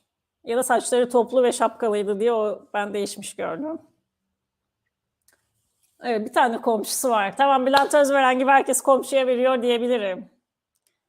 Portekiz'in bir tane komşusu var ve ona verdi.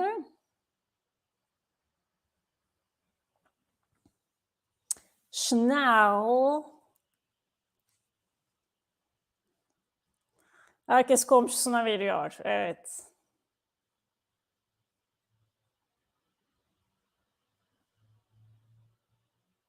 Dansçılar falan ağlıyor yalnız.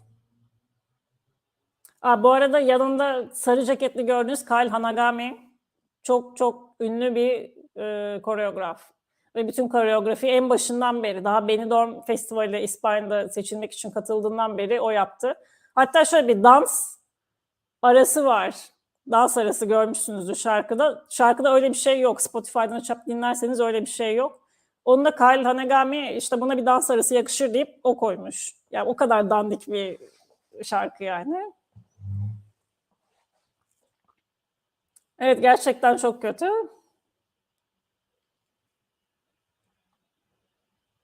UK inşallah halktan da iyi alır da kazanır. Polonya olmayacak. Çünkü Polonya istiyordum ben ama ışığı da ayarlayamadım bir türlü. Çok parlak geliyor suratım. Evet. Belçika'ya gittik. Belçika'da İspanya'ya 10 vermiş. Yani nerede dinliyorlar şarkıyı, çok ilginç gerçekten. Evet, babamı nereden tanıyorsunuz ya? Burada özel şeyleri konuşmayalım burada. İsmini bile söylemiyorum kimseye. Yani ismini bilmiyor yayına katılanların hiçbiri. Bu arada 12 biz konuşurken gitti. Dutluk halktan dediğin şu an jüri oyları açıklanmıyor mu? Ben demin yanlış mı söyledim? Çünkü jüriler bir gün önceki prova izleyerek, genel prova oluyor bir gün önce, onu izleyerek puan veriyorlar.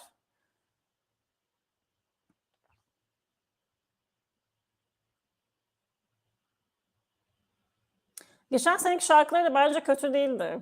Yani ama arada kaybolmaya çok müsait, yani çok ön plana çıkan bir özelliği olmayan bir şarkıydı. Evet, Norveç'ten puanları Tix açıklıyor. Dediğim gibi DJ Astronaut, bu seneki gruptaki DJ'in Tix olduğuna dair söylentiler vardı. Sonradan yalanlanmıştı. Ve Tix şu anda Oslo'dan puanları bildiriyor bize. Geçen sene katılan ve Azeri şarkıcı Efendi'ye aşık olan isim.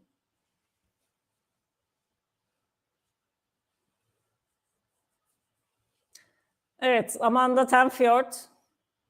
Amanda Georgiadi Tenfjord. Aslında Georgiadi babasının soyadı ama annesinin soyadı Tenfjord'u kullanıyor. Yaşadıkları şehir de Tenfjord. Orada dediğim gibi yarı Norveçli. Norveç Hollanda'nın yaptığı öküzlüğü yapmadı ve puanını verdi.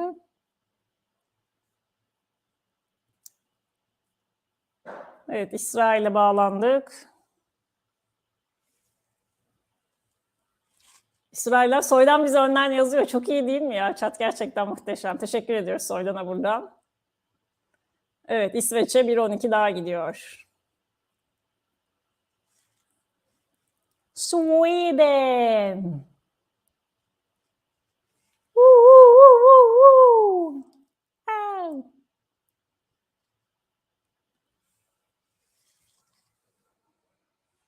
Evet, Polonya'ya gittik.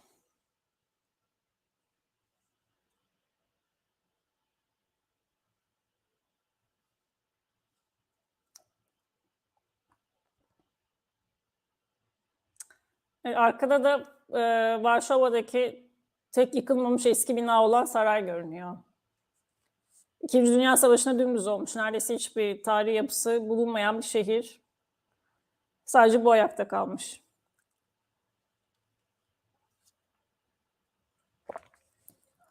Evet, bizi cesaretiyle etkileyen ama sadece o da değil, artistik açıdan da etkileyen Ukrayna'ya veriyoruz falan gibi bir şey diyor. Ve sırada Yunanistan'a bağlanıyoruz oyları almak için. Bakalım Yunanistan'dan kim açıklayacak? Her sene açıklayan amcam oradan da. Stefania açıklıyor. Geçen seneki bu bahsettiğim Hollanda doğumlu Yunan şarkıcı 2021 yılında Last Dance adlı şarkıyla yarışmıştı ve çok güzel bir sahnesi var. Tavsiye ederim izlemenizi. Çok genç bir isim. 19 yaşında şu anda. Hazırlanın.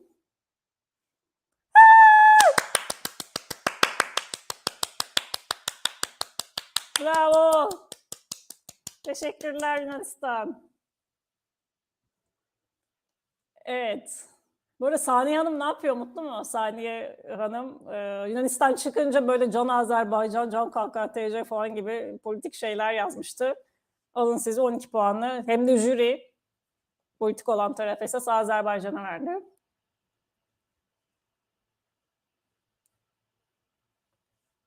Moldova evet tabii ki Ukrayna'ya verecek. Şaşırmadık. Dutluk senin yayın nerede? Soydan'ınki aşırı ileride galiba. Ben mesela burada bilgisayar yayınında iyice gerideyim. Cepte Bulgaristan'a bağlandı şu anda.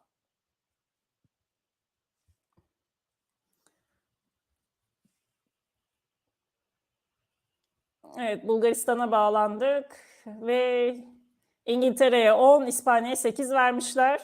Azerbaycan'a 3 puan çıktı. Bakalım 12 kime? O komşusuna. Evet, Bülent Özveren biliyor. Herkes komşusuna. Yok, Yunanistan'ın da şarkısı güzel. Sözlerini sadece ben beğenmediğim için sevmedim şarkıyı. Dın durun dın durun dın. Çok güzel. Şeyin taklidini yapıyor. Şarkıcıları Konstrakta'nın. Bitti zdrava. Bitti zdrava. Bitti zdrava. Bitti zdrava. Buradan Ukrayna'ya çıkmayacağını biliyoruz zaten. Çünkü ülke politik olarak Ukrayna yanlısı değil. Go to. Evet, Soydan yazdı. Hazırlanın. Bravo.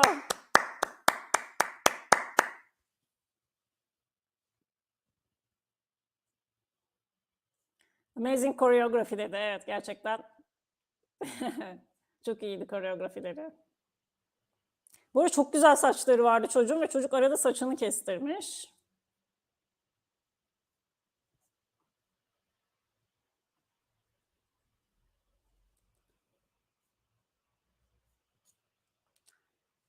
Evet, geçen seneki Daddy Freyer grubunun temsilcisi Daddy Freyer'in de eşi. Geçen seneki yarışmada hamileydi, şimdi doğum yaptı. Ekipten biri koronada olduğu için canlı çıkamamışlardı sahneye ama Allah'tan kendisine ve bebeğe bir şey olmadı. Evet, İsveç'e bir 12 daha geldi. Zaten İsveç'e geleceğini buradan bilebiliyoruz. Sacha Jean-Baptiste. Her şarkıcıyı da bu arada bir koreograf kendisi ama her şarkıcı sanki ekiptenmiş gibi gidip onların yanında izliyor yarışmayı. Çok tuhaf bir isim. Ve Kıbrıs'tan hep aynı insan, hep aynı sunucu. Çok da yaşlanmıyor adam. 2003 yılında yani neredeyse 20 sene önce Sertab Erener kazandığında da şöyle bir hareket yapmıştı hatta. Europe, Peace to Cyprus, Turkey, 8 points diye anons etmişti. Ve Kıbrıs'tan 8 yerine biz 4 puan alsaydık mesela o sene kazanamıyorduk. Çünkü sadece 3 puan farkla kazandık ve Kıbrıs'tan gelen 8 puan hayati rol oynadı orada.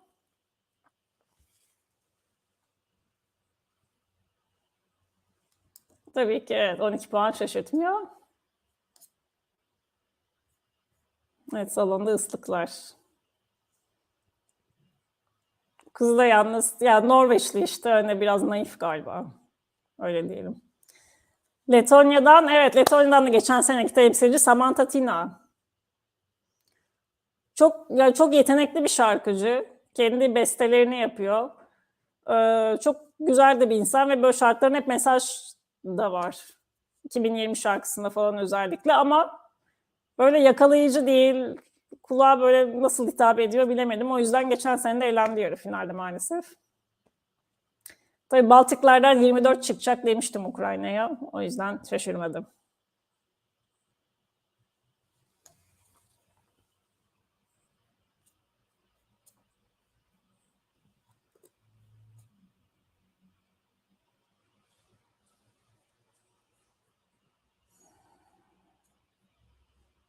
Ukraine.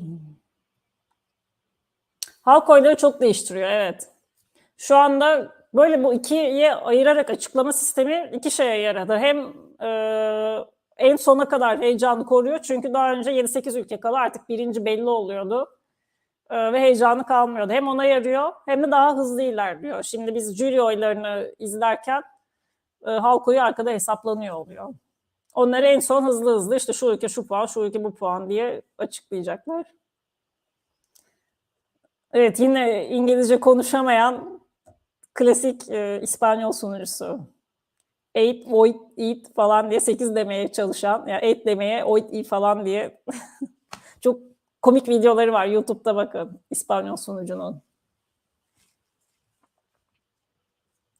Teşekkürler İspanya. Evet, ben de öyle bekliyordum ama Azerbaycan kaçıncı 12'sini aldı? 3 mü 4 mü? Evet, yanında bu arada Eldar'ı görüyorsunuz. Hatırlıyor musunuz? 2011 yılında kazanan 50 N2 sahne adıyla Eldar ve Nigar. Eldar O Ses yarışmasında koçuydu. Dediğim gibi O Ses'ten ünlü oldu Nadir.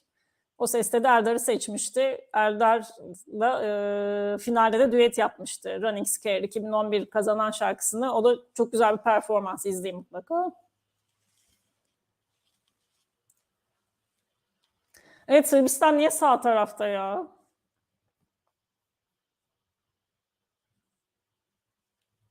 Sırbistan'ın sağ tarafta olması benim de biraz sinirimi bozdu.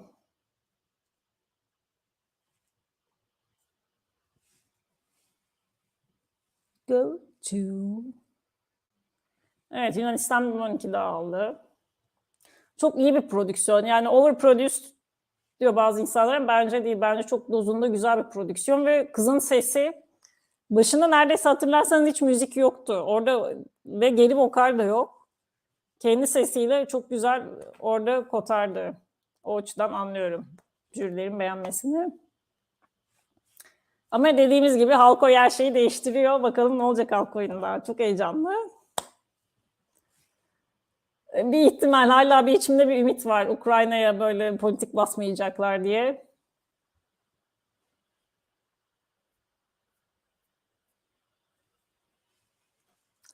Evet, Soydan reklam arasına girdi TV dedi. Evet, yine bir araya girdik. Orada reklam arasına girdiyse evet, bir ara geliyor demektir. Aha, Sam Ryder'ın yanına gelmiş.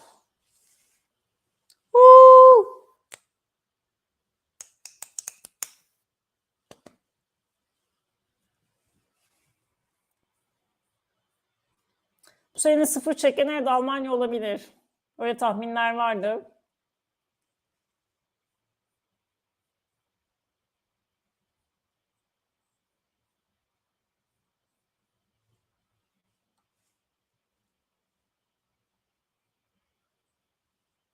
Evet, birlik, beraberlik, sevgi, dahil etme, inclusion nasıl çevirir bilemedim. Bunlarla ilgili Eurovision dedi. O yüzden burada olmaktan çok mutlu olduğunu söyledi.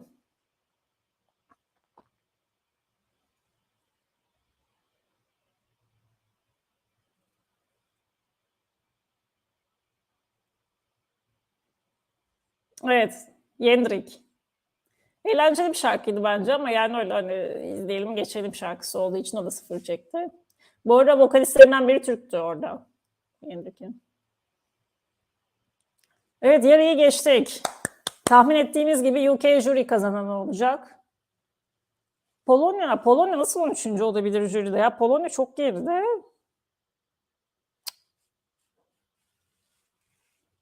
Evet, rap yaptığı kısımlar da Eminem'i çok andırıyor bence de. Bonsoir Europe.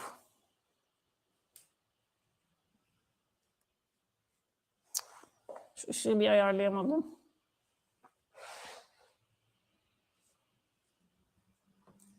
Fraternite, ha kardeşlik falan diyor. Dutluk çevir bize buraları.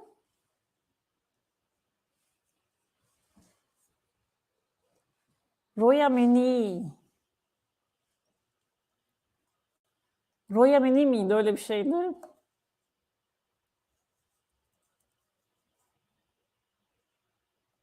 Roya Mini, evet. İngiltere'ye bir 12 daha geldi.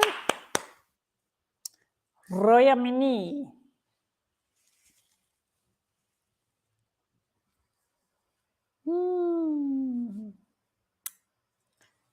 Evet, bakalım. Next country Ermenistan. O Ermenistan jürisi Ukrayna'ya 6 vermiş. Çok Rusya yanlısı bir ülke Ermenistan, yani bayağı şaşırdım aslında.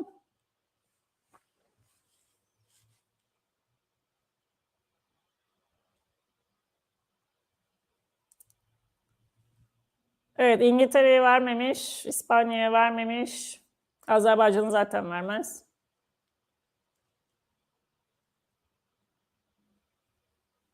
Estonya 3 vermiş. Aslında dediğim gibi Stefan Ermeni asıllı. Ya ben olsam üzülürdüm. Ben Türkiye'yi temsil, yani Türk asıllı olarak bir yeri temsil etsem, Türkiye'den bana 3 puan çıksa üzülürdüm biraz. Evet, zaten pek de bir şey anlamıyorlarmış. Azerbaycan niye bağlanmadı? Evet, o gerçekten ilginç. Yani şey değil, bu da böyle hani hemen böyle bizim YouTube yayını bağlar gibi değil yani. Orada saatler öncesinden hazırlık yapıyorlar. Birkaç saat önceden gidiyor puanları açıklayacak kişi oraya. Hani orada o bir sürü prova falan yapılıyor. Bağlanamaması çok ilginç olmuş. Sonra onun sebebi açıklanacaktır, onu takip edeceğim.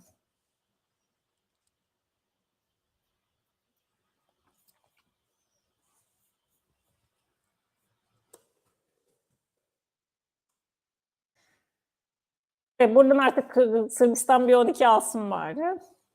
Normalde böyle garanti 12'lere çok gıcık olurum ama Sırbistan'ın şarkısı çok iyi olduğu için şu anda almasını istiyorum. Biti zdrava, biti zdrava, biti zdrava. Biti zdrava, biti zdrava, biti zdrava. Može, može, može. Dum, dum, dum, dırıt, dırıt. Aha, Romanya'da. Bu arada bahislerde bahis oynayanlar Ali Bey. Teknik aksaklık çıkarma, en sevdiğim bahis. Her sene bas çıkıyor. Çünkü Hollanda'da bile çıktı. Bu sene olsa yani gerçekten evi arabayı satıp basmalık bir bahismiş o. Teknik aksaklık çıkarma. Enerjim çok yüksek. Eurovision'la ilgili olunca enerjim böyle bir anda yükseliyor. Ya da genel olarak müzikle ilgili, ama Eurovision böyle bir de yarışma formatı ya. Bir de şöyle 2004 yılında ben yarışmayı İstanbul'da izledim canlı. Ya yarı finaline gittim, provalarına gittim, finale gittim. Hatta finalde bir okul arkadaşımla karşılaştım ve annesi TRT'de çalışıyormuş. Onun after party davetiyeleri varmış. After partisine bile gittim şarkıcılarla beraber. Nasıl bir ortam olduğunu da biliyorum. Böyle herkes birbirinin bayrağını sallıyor. Böyle çok bir dostluk, kardeşlik. Gerçekten öyle bir ortam. Yani herkese tavsiye ederim. Artı ben şeye çok ilgiliyim. Teknik yönüne işlerim ve teknik olarak dünyanın en büyük prodüksiyonu. Onu da böyle canlı canlı görmek çok güzel gerçekten.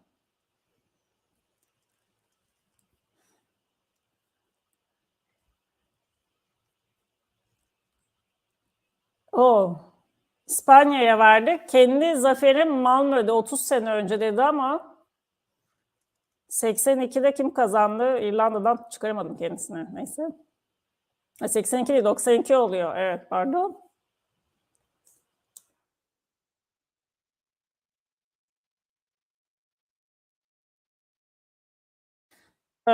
Evet. Kendisi Why Me adlı şarkıyla kazanmış. Linda Martin. Böyle şarkı yazarı Johnny Logan. Johnny Logan da 3. birinciliğini almış 92 yılında o şarkıyla. Bakalım Slovenya kime verecek? Herkes komşusuna veriyor. Evet, elenen LPS grubu. Çok genç ama çok güzel müzik yapan isimler. Herkes komşusuna veriyor. İşte Bülent Özveren yine haklı. Herkes komşusuna veriyor.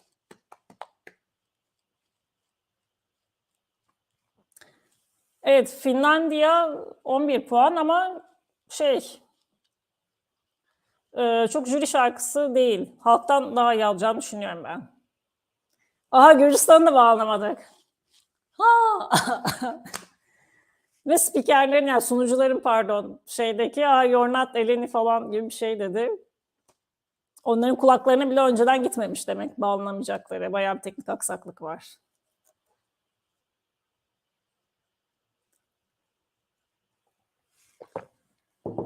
Çok şaşırdım. Ben tahminimde Gürcistan 24 puan. Yani hem jüriyi hem halka Ukrayna'ya verir diyordum. Ukrayna'ya 6 vermiş. 12 puan İngiltere'ye gitti. Evet, çok az kaldı. Heyecanlı anlara yaklaşıyoruz. Çok az kaldı. Sesim titremeye başladı bu arada benim. Evet, bu sene elenen ülkelerden bir başkası. Hırvatistan'a gidiyoruz. Dobro večer.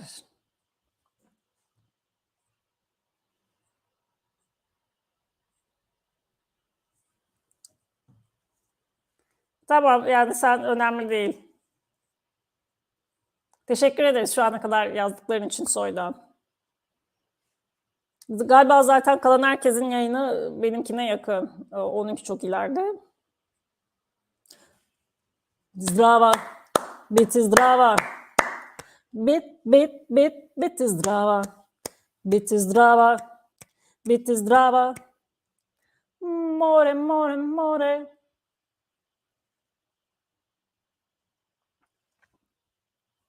Bizimkiler hep Türklere veriyorum. Türklerin bize verdiğini hiç görmedim dediğiniz yer neresi acaba? UK inşallah telebot'ta da iyi olur ama ben telebot'ta Ukrayna patlayacak diye düşünmüştüm. İnşallah yanılırım. Hiç yanılmayı dediğim gibi bu kadar istememiştim. Evet, böyle ekrana bakmıyorken teşekkür ederim. 2020'nin benim için kazananı Droop. Onun solisti. Vaidotas adı. Soyadını telaffuz etmek istemiyorum. Yani basketbolu çok severim ve Litvanya basketbolu çok iyi olduğu için çok da fazla Litvanya basketbolu izledim ama o soyadlar telaffuz edilmiyor. 2021'de 8. oldular. 2020 şarkılarını ama özellikle dinleyin. Pardon 7. oldular 2021'de.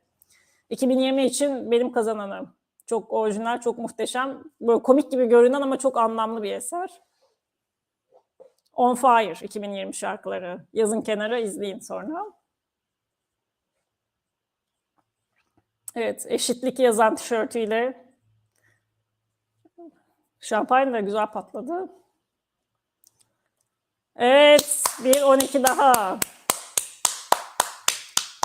Yo, Türkiye'de hep Azerbaycan'a veriyordu. Yani biraz şey gibi oldu. Hani ben onu da istemiyorum. Çünkü çok önceden belli oluyor ve işte bütün salon yuhalıyor Kıbrıs Yunanistan birbirine 12 verdiğinde. Öyle olsun da istemiyorum çok. Hani 8 olur, 10 olur ama 12 gerçekten kimin hak ettiğini düşünüyorsanız ona verilmesi lazım. Avusturya kızın sesi çok kötüydü bence o yüzden. Zaten şarkının vokal aranjmanı bence çok zordu Avusturya'da. Şöyle çok fazla böyle reverb'lü ekolu mu hatırlamıyorum. Reverb'lüydü galiba. Yok hayır ekoluydu. Halo halo diye böyle 2 kere arkadan bir daha halo halo geliyor. Onu zaten nasıl yapacakları düşünüyordu. Çok fazla bir de işlenmişti ses. Meğer sesi yetmiyormuş ama çok genç bir isim. Kendisine de yani daha 18 yaşında sanırım başarılar diliyoruz vokal kariyerinde. Evet 2020 yılında yarışamayan başka bir isme bağlandık şimdi. Axel Finlandiya'dan. 'Cause you never know what we got until it's over and we're looking back diye böyle anlamlı bir şarkısı vardı. Dediğim gibi 2020'de iptal olunca yarışamamıştı ve İsveç'e gitti puanları. La Suede.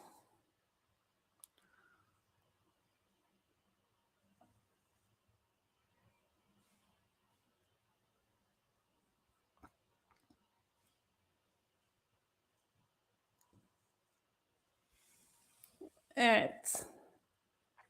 İngiltere'de oy verme sırasını savacak.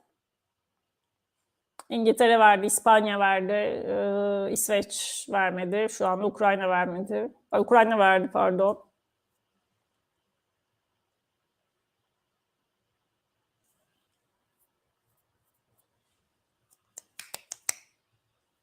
Evet, İsveç'e verdiler.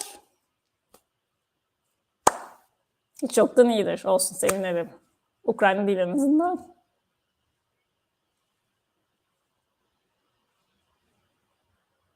Dün, dün, dün, dün, dün, dün, dün, dün. İsveç'te komşum, deniz yoluyla komşu. Bugün öyle bir şey konuştuk. Hani komşuluk sadece karayoluyla mı, deniz yoluyla komşuluk da olur mu diye. Deniz yolu herkes birbirinin komşusu olabilir aslında o zaman. Ah evet. Lother, İsveç'te ünlü bir şarkıcı. Eurovision'a katılmak için epey bir çabaladı. 2021'de girdi, yarışmaya olmadı. 2021'de olmadı. Evet. Bu sene Malta'nın şarkısını sevgilisi yapmıştı. Öyle bir alakası var bu senenin de.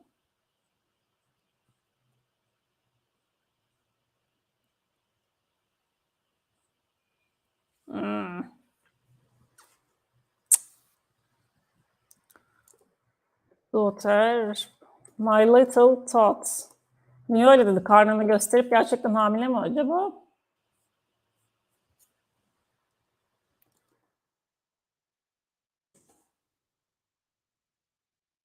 Tabii Daughter kız çocuğu demek olduğu için İsveç'te henüz bulamadım öyle bir şey. Bulursam bakalım. Şöyle My Little Tot dediği herhalde hamile. Evet, Avustralya galiba saat sabah 8 falan.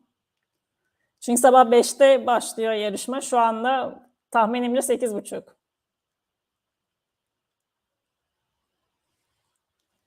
Nasıl ya? Aha ben Sam Ryder olsam bir de Avustralya toprağına ayağımı basmam. Gördüğüm bütün Avustralyalılara taş atarım. Böyle. Öyle bir moddayım şu anda.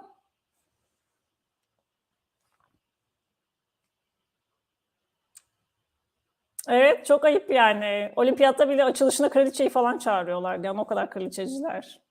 Hayır, bir de taş gibi şarkıyla gelmiş yani adam. Hani dandik bir şey olur, hadi vermiyorum dersin.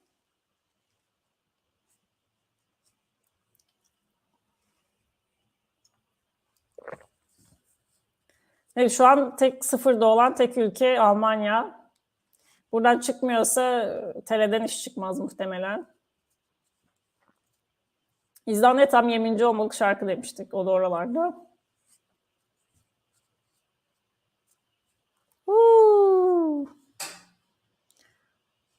Evet. Jüri oyları hep böyle oluyor. Birkaç ülkeye bölünüyor. Yine birkaç ülke arasında gitti. Değişik çok fazla ülke çıkmadı Azerbaycan haricinde. Azerbaycan, Yunanistan.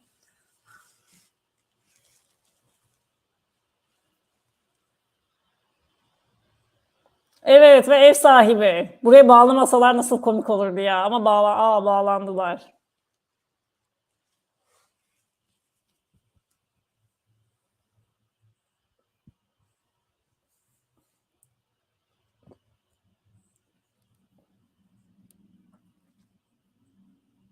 Evet, Ukrayna'ya 6 puan çıkmış. Azerbaycan şu an, evet burada saymak gerekiyor. 3, 4, 5, 6, 7, 8, 9. Azerbaycan şu an 10. Evet, 12 puanda önündeki ülkeye geldiği için etkilemiyor. Televote'da daha iyi yapacaktır diye düşünüyorum. Daha çok televote'a yönelik bir şarkı dediğim gibi. Evet ve bitti. Jüri 10.sü oldu Azerbaycan. Tebrik ediyoruz. Jüride ilk 10'a girdi. Tebrikler.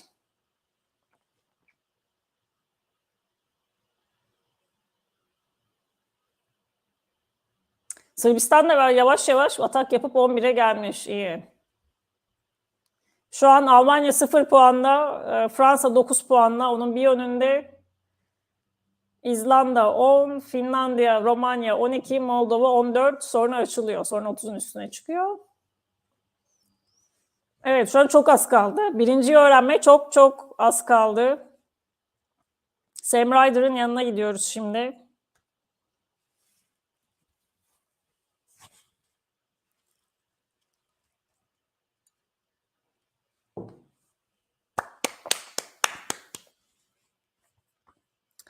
Polonya kaçtı bu arada? Polonya yani jüride biz ya UK olur ya Polonya olur diye bekliyorduk. Polonya gerilerdeyse beni üzer. Şu an kaçta dikkat etmedim ona.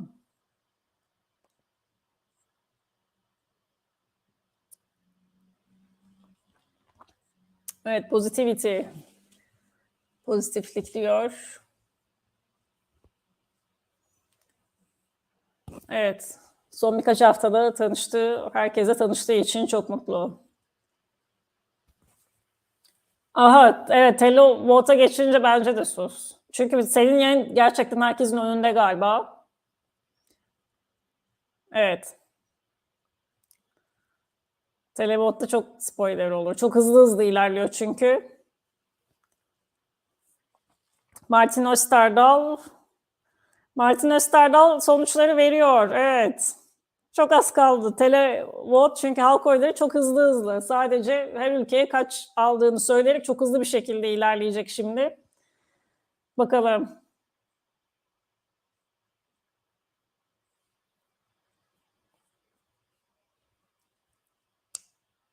Evet, geçerli bir sonuç var dedi. You're good to go.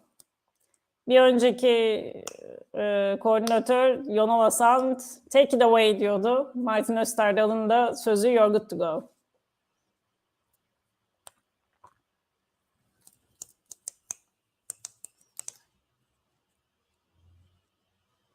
Evet, evet. Evet, Finlandiya'yı gördük. Portekiz. Herkes de heyecan çok dorukta şu anda. Çünkü yani son birkaç dakika kaçıncı olduklarını öğrenmek için.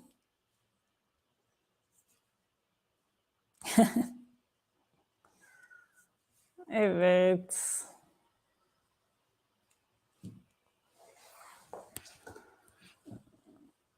Evet. Neyi açıklayacaklar hala ya?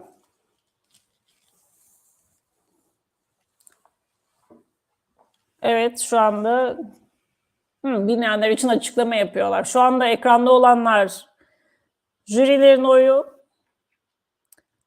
Buna şu anda halk oyu eklenecek. Tekrar hiçbir yere bağlanmıyoruz. Çok hızlı olacak o yüzden şu andaki süreç. Sunucular söyleyecek buradaki. Niye Starik birinci olmak istemiyorsun? Bence çok güzel bir şarkı ve şarkıcı. Çok yetenekli bir çocuk gerçekten Nadir. Evet. Evet ama aslında o bütçenin bayağı bir kısmı bu EBU denen Avrupa Yayıncılar Birliği tarafından karşılanıyor.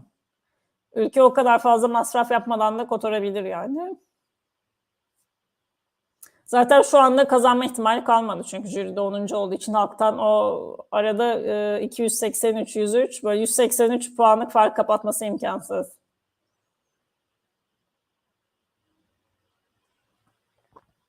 Ya yazık Almanya 0 çekti.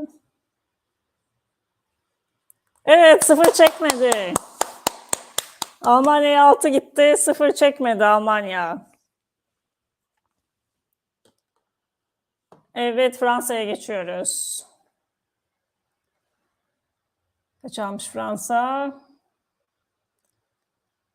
Evet Fransa'ya da düşük ya aslında çok iddialıydı.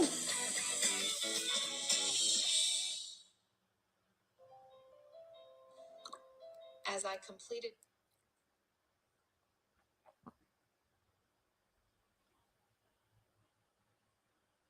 Evet Finlandiya.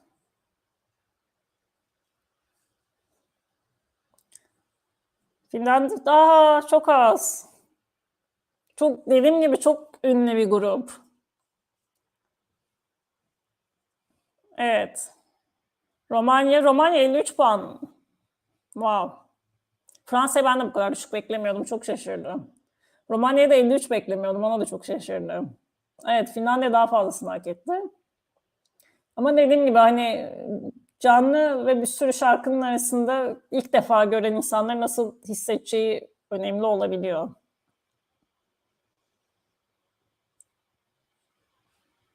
Moldova bayağı bir şey aldı galiba. Çok üst taraflara doğru tırmandı çünkü.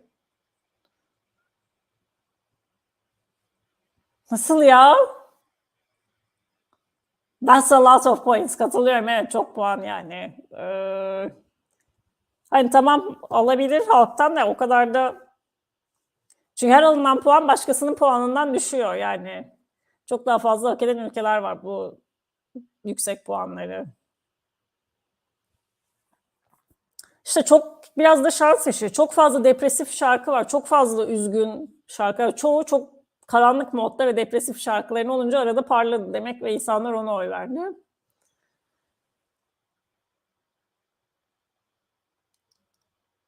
Norveç nerelerde? Evet, doğru, Norveç tabii jüride geride kalmış.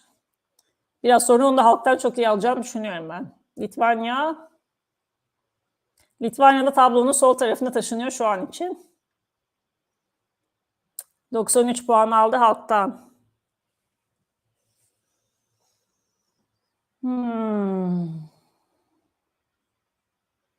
Türkiye niye yok?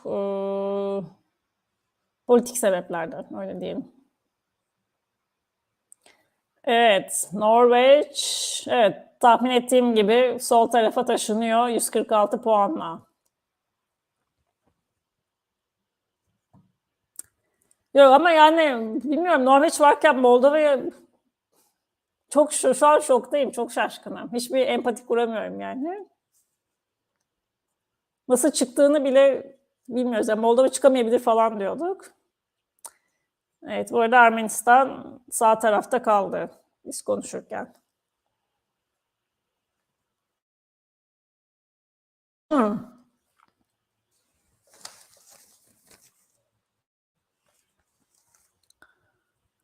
Evet, Stefan da sol tarafa geçti şu an için. Bakalım solda kalabilecek mi? Çok sınırlı, sağa gidecek mi?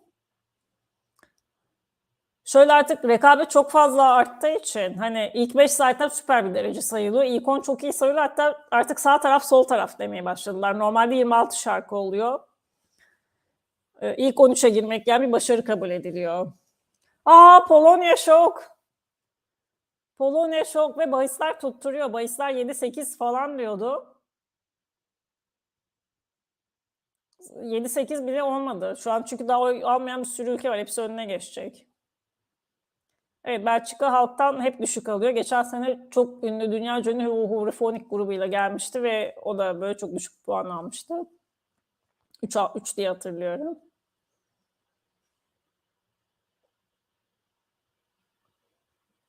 Bu da azdır diye tahmin ediyorum. Bakalım. Ne? Kıyamam. Ya ama 0 puanlara çok üzülüyorum ben. Orada emek var ya, ne yazık. Neyse, Allah'tan jüriden 78 puan almış ve en sonunda değil. Yani toplam puanda 0 çeken yok. Ondan çok mutluyum şu anda. Evet, halktan iyi almıştır ve sol tarafa taşınır diye umuyorum. Bitti zdrava. Bitti zdrava. Bitti zdrava. Hazırlanıyoruz. Bitti zdrava.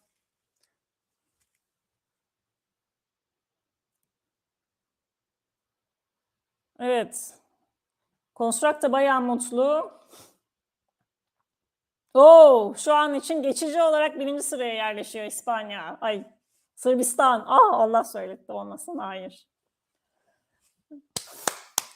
Evet, new leader. Tabii İngiltere çok yüksek bir puan alarak onu geçecektir.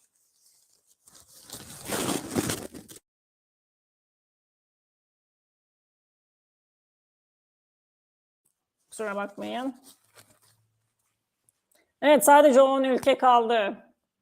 Azerbaycan, hadi o da halk oyununu iyi alıp sol tarafa geçmiş olsun lütfen. Happen, anything can happen, her şey olabilir. Bekliyoruz.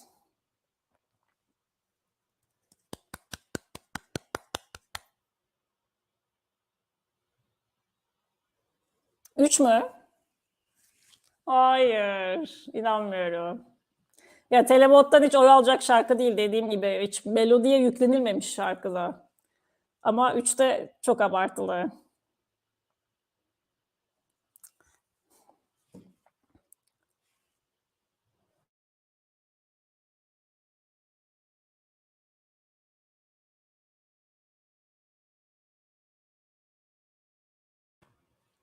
Evet, Azerbaycan maalesef en azından sol tarafta tamamlamasını umuyordum. Sağ tarafta tamamladı. 16. sırada tamamlıyor Eurovision şarkı yarışmasını. Tebrik ediyoruz. Dediğim gibi güzel, kaliteli bir eser. Avustralya'da şok. Bu arada bu şeyi de gösteriyor. Türkiye çıktıktan sonra Avrupa'daki Türkler tamamen bırakmış Eurovision izlemeyi.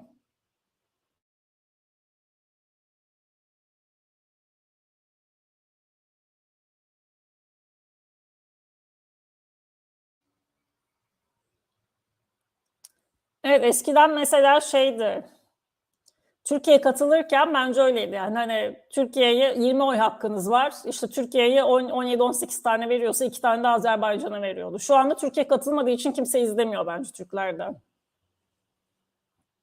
O yüzden oy çıkmadı diye düşünüyorum. Ama Starik Bey mutluysa okey.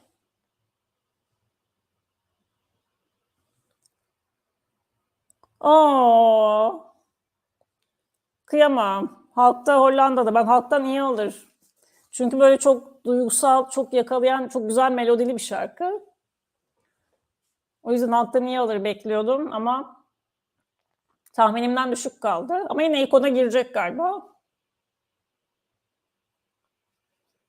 Yani Nadir mutsuz biraz.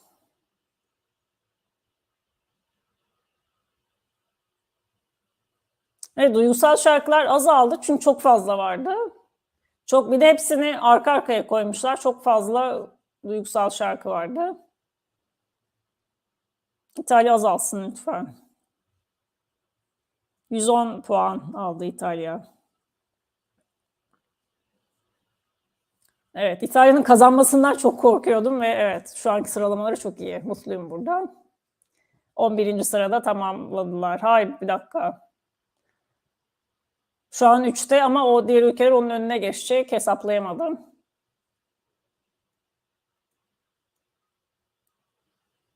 Mahmut ikinci kere ikinci olabilecek mi demiştim. Şu anda ikinci olmadığı kesin. Diğer ülkeler sıfır almayacağına göre. Evet, Yunanistan'a geçiyoruz ve Yunanistan da halktan çok azaldı. Halbuki çok güzel bir şarkı bence. 57 puan alarak 215 puanla ilk 10 içinde kendine bir yer edindi.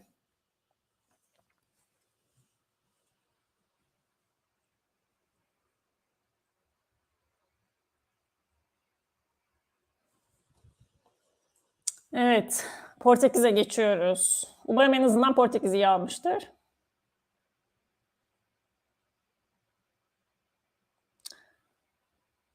Yok, bir yandan şu telefondan hızlı akıyor yayın diye onu takip ediyorum da o yüzden bazı yorumları görmüyorum arada. Yoksa bir niyetim yok. 36 puan aldı Portekiz.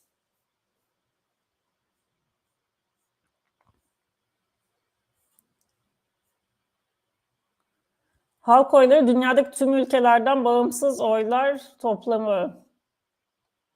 Yok, dünyada değil, bu yarışmaya katılan ülkeler. Bu yarışmaya katılan ülkeler sadece oy kullanabiliyor. Yarışmaya katılmıyorsanız oy kullanamıyorsunuz. Portekiz 207 puanla kapattı orada. Evet, Ukrayna'ya geldi sıra ama söylemeyeceğim diye. Yok, evet, spoiler almayalım. Ben telefonda biraz daha hızlı yayın, bilgisayara göre oradan takip ediyorum. Ama yayında da gecikme olduğu için sizinle aynı anda oluyordur yine.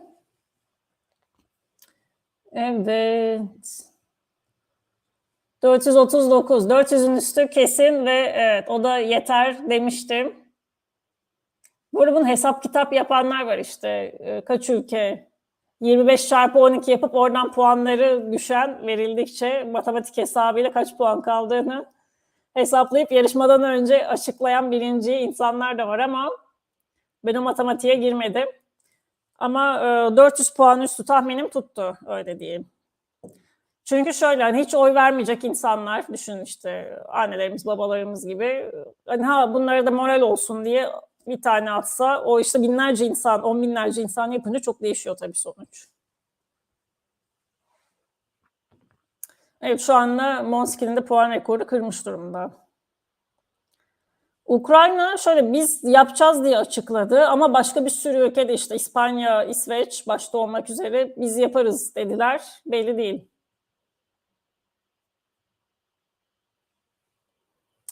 Evet, evi arabayı satıp Ukrayna'nın birinciliğini basmalık bir yarışmaydı gerçekten ama Türkiye'de yasal bir bet yok maalesef.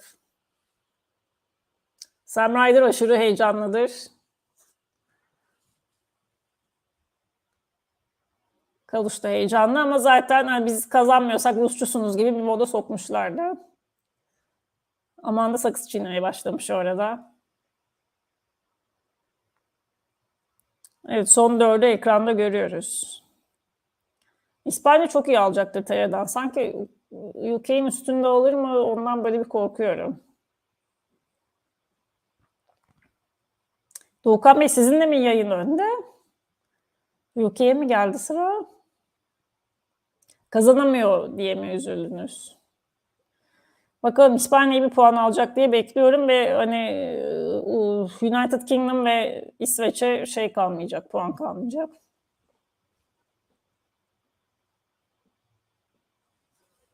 Burada bizim WhatsApp grubunda hesap yapmış mı biri? Oradan bakıyorum.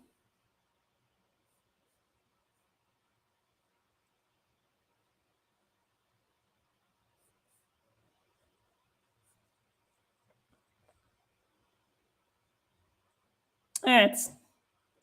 İspanya ikinci sıraya yerleşti. 228 puan. Tahmin ettiğimden daha düşük almış halktan.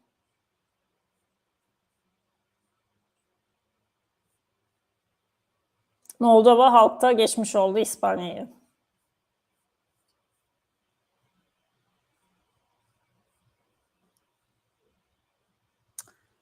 Evet ama bakalım bu ülkeye yeterli puan, grupta baktım hesap kitap yapan var mı kaç puan kaldı diye ama yapmamışlar.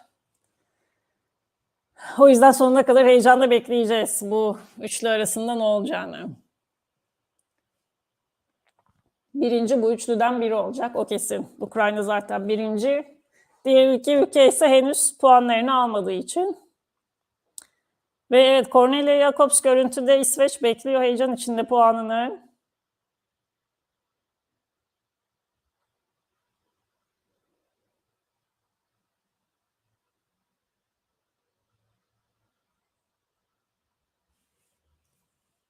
Şimdi bunu açıklayacaklar. Sonra iki kişi gelecek ekrana.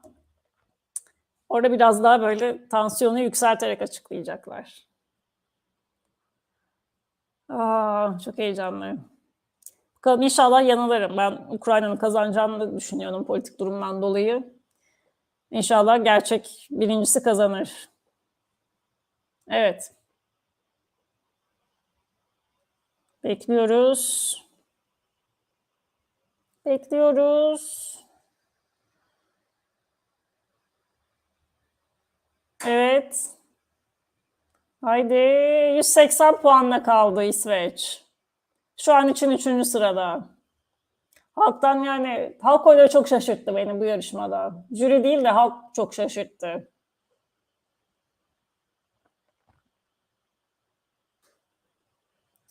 İsveç ya 3. ya 4. sırada tamamlayacak yarışmayı. O anlama geliyor bu.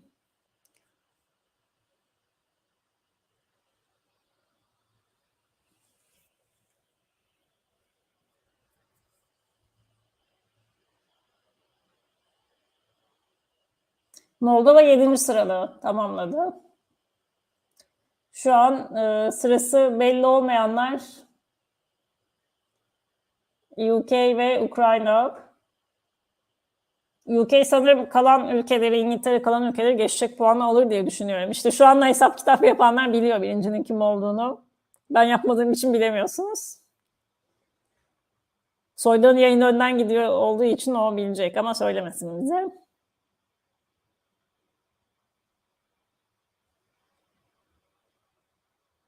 Aha. Mustafa Bey, hesap yaptınız mı? Bu hesabı yapıyor bazı insanlar. Ben bu sene unuttum. Toplamdan oy verildikçe çıkararak son şeyde buluyorlar. Çünkü şu an beklemesi en zor olan kısma geldik. Evet, böyle kazanmak utanç verici ama onlar öyle düşünmüyor yani. Bayağı politik bir konuşma yaptılar gördüğünüz gibi şarkıdan sonra da. Totalde şey işte 12 çarpı 25 o kadar halk oyu var. Verildikçe eksi eksi eksi yapıyorlar. Kaç puan kaldı işte şu anda tek ülke kaldı çünkü oy alacak. Tabii toplam ülke oy sayısı o. Her ülke 12 verebiliyor en fazla.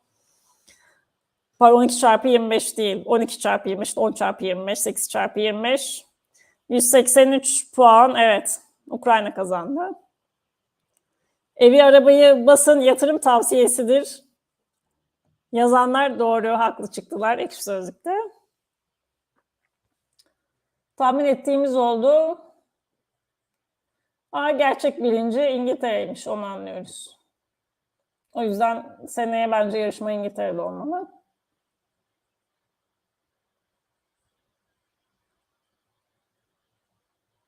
Geçen sene böyle İtalya'yı sevmediğim için böyle kalmıştı. Bu sene çok daha kötüsü oldu. Yani gerçekten hiçbir şeye çok tepki vermeyeceksin.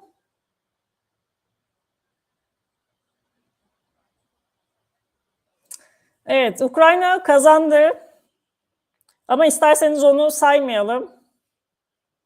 Birinci İngiltere diyelim, ikinci İspanya, üçüncü İsveç.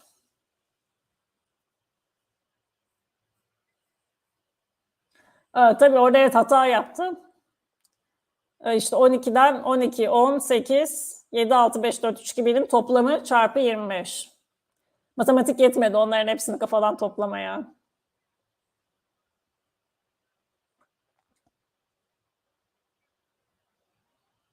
Bu durum devam ederse Ukrayna kazanmaya devam eder bence. Yani çünkü o kadar bir anti-Rus sentiment var ki Avrupa'da. Hani en çok ben nefret ediyorum Rusçadan gibi bir yarışa girmişlerdi hatırlarsınız. İşte Dostoyevski, Çaykovski hani 150 sene önce ölmüş edebiyatçıları bile yasaklamışlardı. İşte restoranlara Rusları almamak falan gibi tuhaf şeyleri vardı, uygulamaları. O yüzden şaşırmıyorum. Bak işte mesela İzlandalı temsilci yani 10.000 kilometre uzaktaki ülkenin bayrağını sallıyor. Neden? Çünkü düşmanı Rusya. Yani Gürcistan saldırsaydı bilmiyorum bir şey olur muydu? Hani sanmıyorum. Bilmiyorum bir sınırları var mı da ya da Moldova saldırsaydı, Polonya saldırsaydı.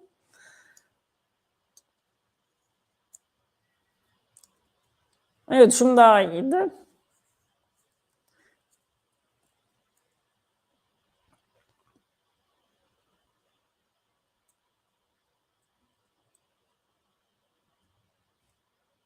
Evet, orada bir matematikte bir hata oldu. Yani o bir ülkenin verebileceği puanlar çarpı 40 ülke evet, oy kullanıyor 40. Orada kafa gitti. Kaç saat oldu yayına gireli? 4,5 saattir falan konuşuyorum herhalde. Kafa gitti. Kusura bakmayın. Evet, düşmanınızın kim olduğuna bağlı.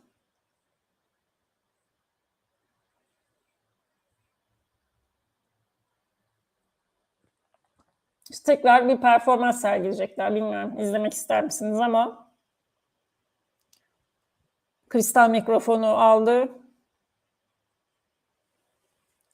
Kaluş rapçisi.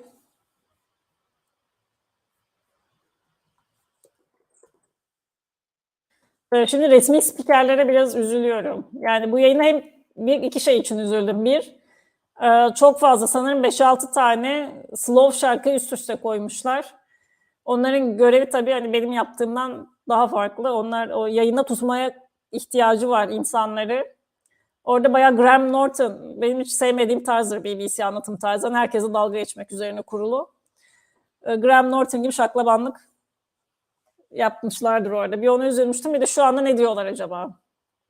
Hani ülkenin, kanalın biraz da politikasını doğrultusunda konuşmaları gerekiyor. Kendi düşüncelerini o kadar rahat söyleyebiliyorlar mıdır sanmıyorum. İşte İzlandalıları çekin görüntüden ya. Norveç kaçta kaldı ya? Kaluş Orkestra.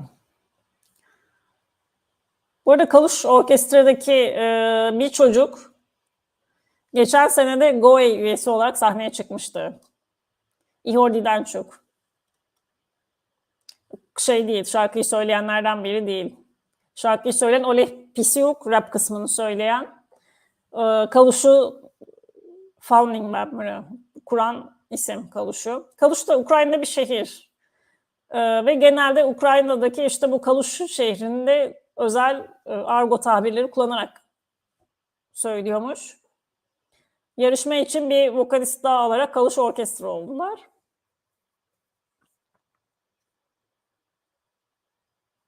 Bu sene şöyle bir şey de oldu Ukrayna'da. Yeri gelmişken onu da diyeyim. Aslında Alina Paş kazanmıştı yarışmayı. Ama işte Kırım'a Ukrayna kapısından değil de Rus kapısından girmiş falan gibi böyle abuk sabuk sebeplerle diskalifiye ettiler kendisini yarışmadan. Ve Kaluş da onun diskalifiyesi için çalışmış yani bir isimdi. Hani onu gündeme getirmiş, parlatmış falan gibi biraz diyelim. Biraz çirkefe yatan bir isimler ve burada da hani biz kazanmazsak hepiniz Ruslusunuz falan gibi çirkefe yattılar. O yüzden pek sevmiyorum kendilerini.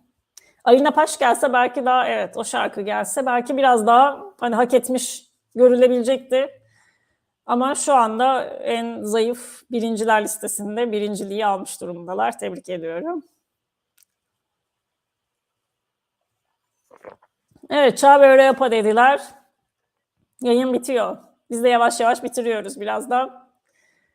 Şimdi Kaluş Orkestra şarkısını tekrar söyleyecek. O tekrar söylerken yazılar akmaya başlayacak ve ünlü Tedeum bestesiyle birazdan resmi yayın bitecek ve biz de yavaş yavaş veda edeceğiz.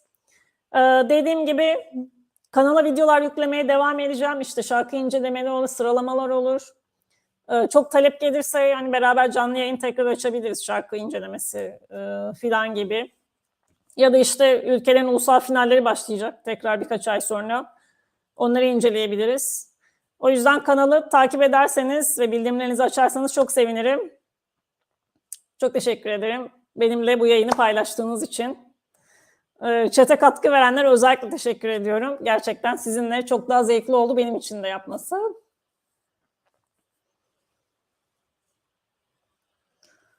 Yok evet yani İspanya ikinciliği hak edecek bir şarkı değil. Doğru o. İngiltere hep sıfır çeken bir ülke olduğu için yani.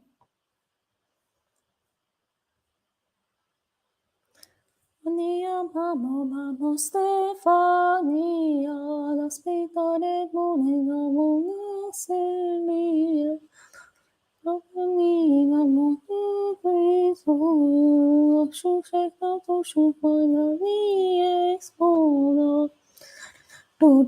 Seneye Moldova Rusya savaşı çıkarsa Moldova kazanır. Evet. Yani Gürcistan'a girerse Gürcistan kazanır. Rusya bu arada Gürcistan'a girmeyi denemiş miydi daha önce? Çok hani baksana çok ilgilendiğim konular ama şu anda hatırlamıyorum. Evet, şarkılar evet rap kısmını beğenmedim. Bu arada rap kısmı dışından etnik kısmı ben beğendim. Yani hani birinci olacak şarkı mı bence değil ama hani bir yerde çalsa böyle hani ona eşlik ederim. Böyle sallanırım. Ne güzel bir melodi falan derim ama rap kısmı biraz daha böyle ucuz eski rap şarkılarına benziyor. Tek beğendiğim solist Oleg Pişiyuk'un Jamiroquai, J.K. tarzı. Benim yaş grubumda olanlar hatırlar böyle bu 90'lar 2000'lerin efsanevi grubu Jamiroquai'nin solisti hep böyle düşük şapkalar takardı. Ona benziyor. Onun tarzını andırması sadece hoşuma gitti. Stefania gerçekten annesinin adıymış bu arada. Bir görüntülerini göstermişler Ukrayna'daki yarışmada Mama Stefania diye. Bu arada şarkı Ukrayna'da hani çok savaşı anlattığı yönünde yorumlanmış. Şarkı şeyden bahsediyor işte anneciğim al beni kucağına tekrar eski günlerdeki gibi ninniler söyle. Yani bir önce biraz eleştirel bakıyor annem beni kısıtlıyor falan gibi sonra tekrar al kucağına ninniler söyle diyor. Savaşta Ukrayna halkına çok işte moral olan bir şarkı olmuş. Soyadım Soydan.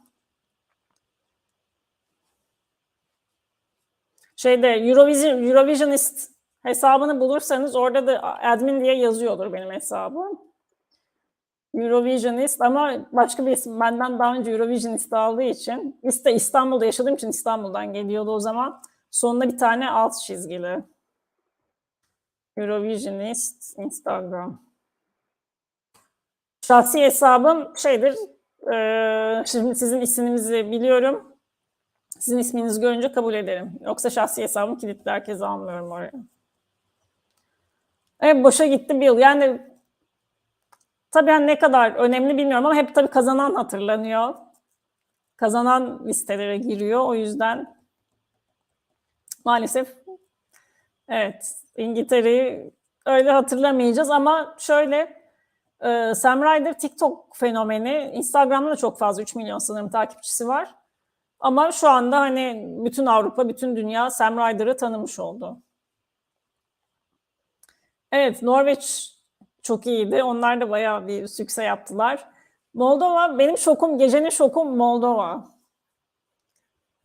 Ne oldu bilmiyorum. Şu sonuçları açayım. Eurovision 2022 results yazalım. Bakalım hemen yüklenmiş mi bir yere. Çünkü yayın yaparken bir yandan takip edemedim.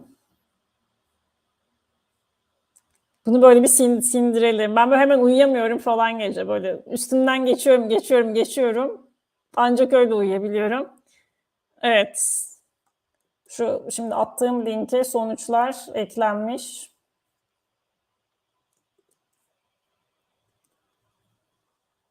Evet, burada sonuçlar var. Detaylı incelemek isteyen varsa ben böyle şimdi bunu bir 5 saat inceleyip, analiz edip öyle uyurum herhalde sabaha karşı. Evet, Ukrayna birinci, toplam 631 puanla rekorlar kırarak birinci oldu. İngiltere Sam Ryder Spaceman 466. İspanya bu arada ben hani jüriden kötü olur, televottan iyi olarak böyle işte 3-5 arası bir sıraya gelir diye bekliyordum ama çok denk almış. 2028 tele 231 jüri.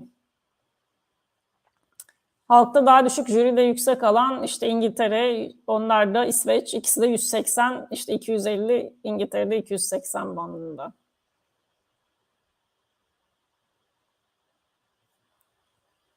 Şöyle.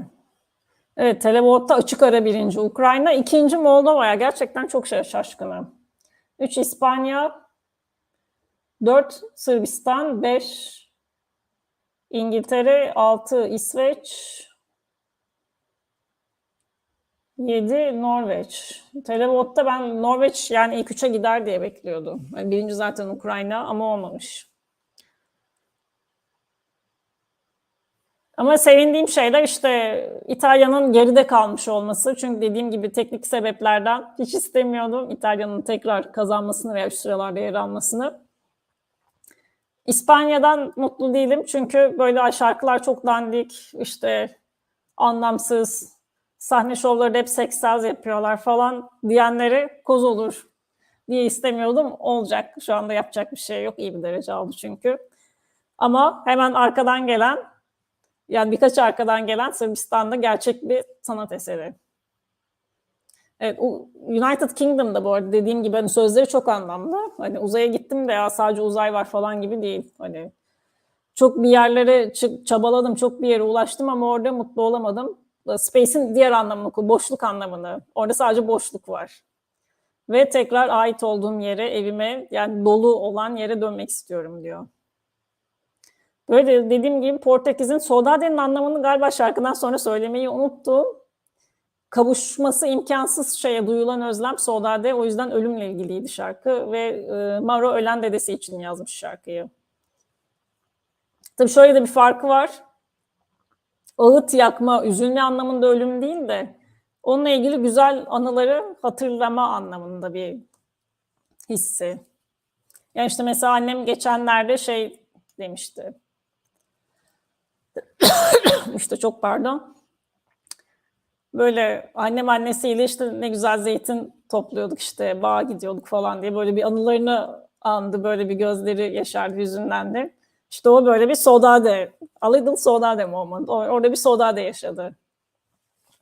Yani ağıt değil de daha çok onunla ilgili güzel anılarını hatırladın ama artık kavuşmanın imkansız olduğu anı temsil eden Portekiz diline ait, Portekizce'ye ait başka dilde olmayan bir kelime. Yayından çıkamıyoruz. Evet, çünkü ben değerlendirmeye başladım. Bir yandan da böyle 4,5 saattir konuşuyor olmaktan sesim kötü oldu. Avrupa'ya kas sattığım için olabilir yoksa Müslüman bir ülkeye bir şey yapmazlar. Ne demek anlayamadım ama. Evet, Portekiz güzeldi. Benim ilk beşim dediğim gibi işte İngiltere'yi beğendim, Polonya'yı beğendim, Azerbaycan, Portekiz, Sırbistan. Bunlar bence diğer şarkılardan bir tık öne çıktı. İsveç onun dışında iyi, Yunanistan iyi. İşte bazılarının sözünü beğenmedim, bazılarını jenerik buldum falan. Hani o beşten sonra yine güzel şarkılar ama biraz daha bir tık daha diğerlerinden az düşünülmüş gibi gelen şarkılar oldu bana. Bu arada Türkiye katılırsa TRT'de tanıdığı olan var mı? Lütfen TRT ile kontağa geçeceğim. Çok gerçekten. Çünkü dediğim gibi çok uzun süredir izliyorum yarışmayı. Çok uzun senelerdir izliyorum. Bu sene çok iyi hazırlanamadım. Geçen seneki yayını izlerseniz çok daha iyi hazırlanmıştım. Daha fazla vaktim vardı. İşte bu seneki yayın hem bayram sonrasına denk geldi. Bayramda bir sürü misafir geldi ve işte işim çok yoğun oldu. İşten sonra vakit ayıramadım filan. Öyle tabii iktidar değişecek. O ayrı, iktidar değiştikten sonra katılacağız. O zaman TRT'de tanıdıklarınız varsa lütfen yardımcı olalım. Öyle diyeyim. Dediğim gibi ben senelerdir hem izliyorum hem takip ediyorum hem işte İngilizcem çok iyi, yurt dışında okudum, yaşadım. Hadi o yabancılar nasıl iletişim kuruluyor biliyorum. Çünkü spikerlerin orada görevi sadece şeydi yani gidip burada yayını anlatmak değil. Diğer ülkelerle de iyi ilişkiler kurmaları gerekiyor aynı zamanda. Tabii Bülent Özveren de işte çok iyi dil bilen ve böyle belli bir gelenekten gelen bu işleri yapabilen bir insandı. Yerine gelecek kişinin de işte sadece eğlenceli bir anlatım değil, bunları da biraz da yapabiliyor olması ve yabancı dili çok iyi hakim olması lazım. TRT dışında bir kurum katılamıyor.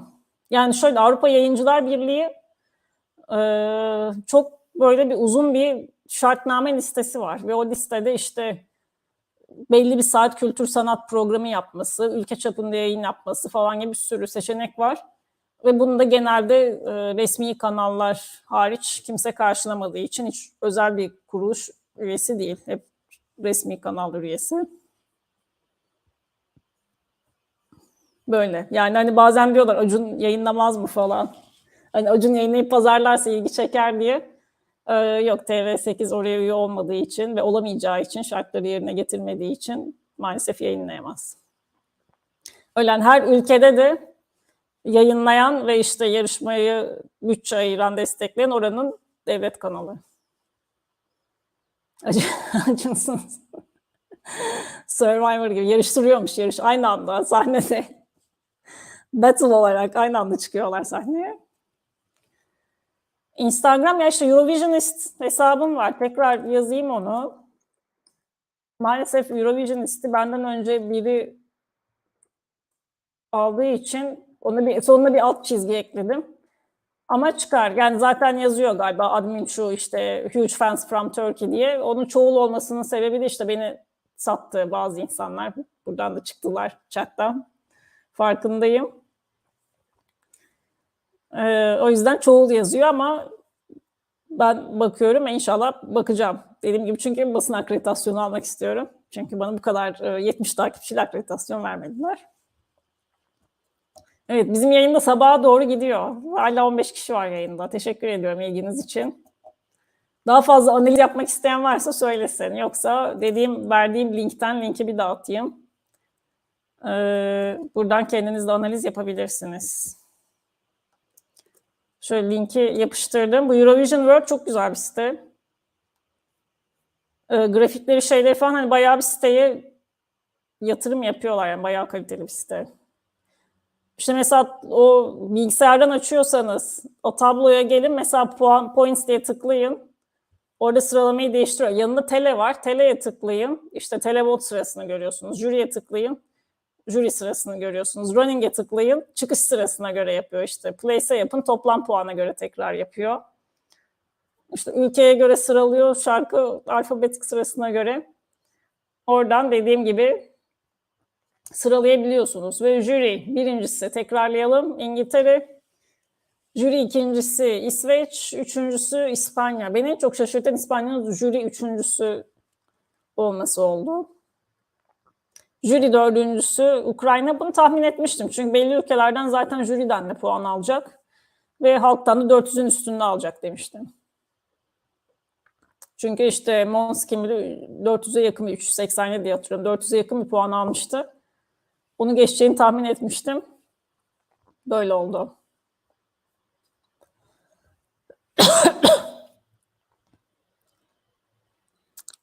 Evet, 5'te Portekiz varmış, 6'da İtalya, 7'de Yunanistan, 8'de Hollanda, 9'da Avustralya ve 10'da Azerbaycan jüri sıralamasında. Azerbaycan'ı da jüride ilk 10'a girdiği için tebrik ediyoruz. Sırbistan'da 11 ile takip etmiş. Telebot'tan tek 0 çeken ülke sanırım, evet. Genel olarak hem Telebot hem jüride mi? Yok, bir dakika. Almanya kaç aldı? Almanya jüride 0 almıştı. İsviçre Telebot'ta 0 aldı. Ama biz şarkı 0 olunca çok üzülüyorum. Çünkü o şarkıda böyle çok uzun bir emek ve bekleyiş var. Yani çoğu ülkede şu ulusal finalle seçiyorlar. Ve ulusal finale işte en geç Eylül-Ekim falan gibi başvurmuş olmanız gerekiyor. Yani bu da demek oluyor ki şarkıyı zaten bir sene önceden, hani Mayıs-Haziran'da şarkıların hazır olması gerekiyor. Oradan onu ulusal finale bekliyor. Ulusal finali işte bir süresi oluyor. 2 ay falan sürüyor. Onu kazanıyorlar. Ondan sonra işte şarkının tanıtımı, promosyonu, yarışma anı falan. Bir seneleri bununla geçiyor. Bir sene buna hazırlanıyorlar. O yüzden kimse 0 almamalı bence. Ve yani o kadar da kötü, hani 0 bilmiyorum ya yani. Yeni jenerasyon bu arada çok keskin tabirlerle yargılıyor şarkıları. İşte ben bir WhatsApp grubundayım. Orada genç arkadaşlar da var, böyle 18, 20, 22 falan yaşlarında. Böyle iğrenç, kusmuk falan, böyle öyle tabirleri kullanan insanlar var yani. Neye göre iğrenç? Hani bir şey iğrenç demen için böyle bir de biliyor olman lazım. Yani müzikal eğitimini soruyorum. İşte yani şarkının altyapısını anlamak için müzik eğitimi mi lazım gibi. Evet, lazım. Yani o zaman konuşma, o zaman iğrenç demeyen. Ben beğenmedim diyebilirsin. Neyse, bu mesajımı da verdim. Çok şey bilen Z kuşağına.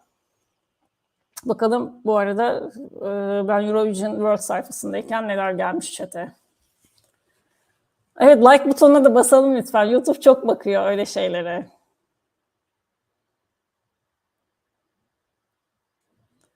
Evet, like butonuna basalım sayfayı kapatmadan lütfen ve abonelik, subscribe, abone ol butonuna basalım. Minimum takipçi sayısı var mı açıklanan dediniz, basın akreditasyonu almak için mi? Yok. Ama geçmiş yıllarda çok fazla veriyorlardı basın akreditasyonu. Bu sene biraz politika değişikliği yapıp Eurovision'la ilgili olmayıp böyle sadece genel influencerlara işte güya Eurovision'un yeni insanları tanıtacakmış diye basın akreditasyonunu dağıtmaya başladılar ve o yüzden de gerçek ilgili insanlara, gerçekten oradan işe yarar bilgi verebilecek insanlara yer kalmadı. Ama tahminimce 1000'i geçmesi gerekiyor her şekilde. Ay, teşekkür ederim güzel yorumlarınız için. Twitter var ama yani Twitter'da Eurovision'la ilgili yazmıyorum ama yapabilirim. Yani bir tane müzik tarihi hesabı yapmak istiyordum. O yüzden müzikle insan diye. Sanırım buydu adı. O kadar şey oldu ki. Müzik ve insan da olabilir. Müzik tarihi aslında yapmak istiyordum ve böyle bir 2-3 post attıktan sonra onu da devam ettiremedim. Yani müziğin tarihsel incelemesini de yapmak çok hoşuma gidiyor. Yani oradaki, çünkü sosyal değişimini de görebiliyorsunuz müzik içinde. İşte teknolojik değişimi. 20. yüzyıla kadar falan müzik dinlemek zenginlere ait bir şey aslında. Çoğu insan hayatında hiç canlı müzik duymadan, eğer etrafında müzik yapan birisi yoksa, duymadan ölüyor. Ya da hani zengin bile olsa sevdiği bir eseri en fazla birkaç kere dinleyebiliyor. Hani oradan şu anda geldiğimiz nokta çok kısa bir süre içinde, yani 100 küsür sene içinde inanılmaz geliyor bana mesela. Böyle şeyleri irdelemek istediğim bir hesap yapmıştım ama devam etmedi, onu Eurovision hesabına çevirebilirim. O yüzden oradan takip edebilirsiniz Twitter'da da. Ya da işte mesela bahsi geçmişken. Hani Eurovision'da kadınlar çok başarılı. Mesela kadın erkek ayrımcılığının en az olduğu yer belki dünyadaki, hiç olmadığı hatta. Geçmişte işte kadınlar evde mesela, aileler varını yoğunu kızının piyano dersine veriyormuş ki zengin biriyle evlenebilsin diye. Çünkü dediğim gibi müziğe erişimleri yok. Birinin ona müzik yapması lazım. Ama şöyle bakıyorsunuz, o dönemde kadın bestecilere bakıyorsunuz ve hiçbir şey yok. Çünkü hani kadın zaten ne yapacak falan deyip hiçbir şeyi kayıt altına almamışlar. O yüzden bilinmiyor yani kimin ne yaptığı o dönemde.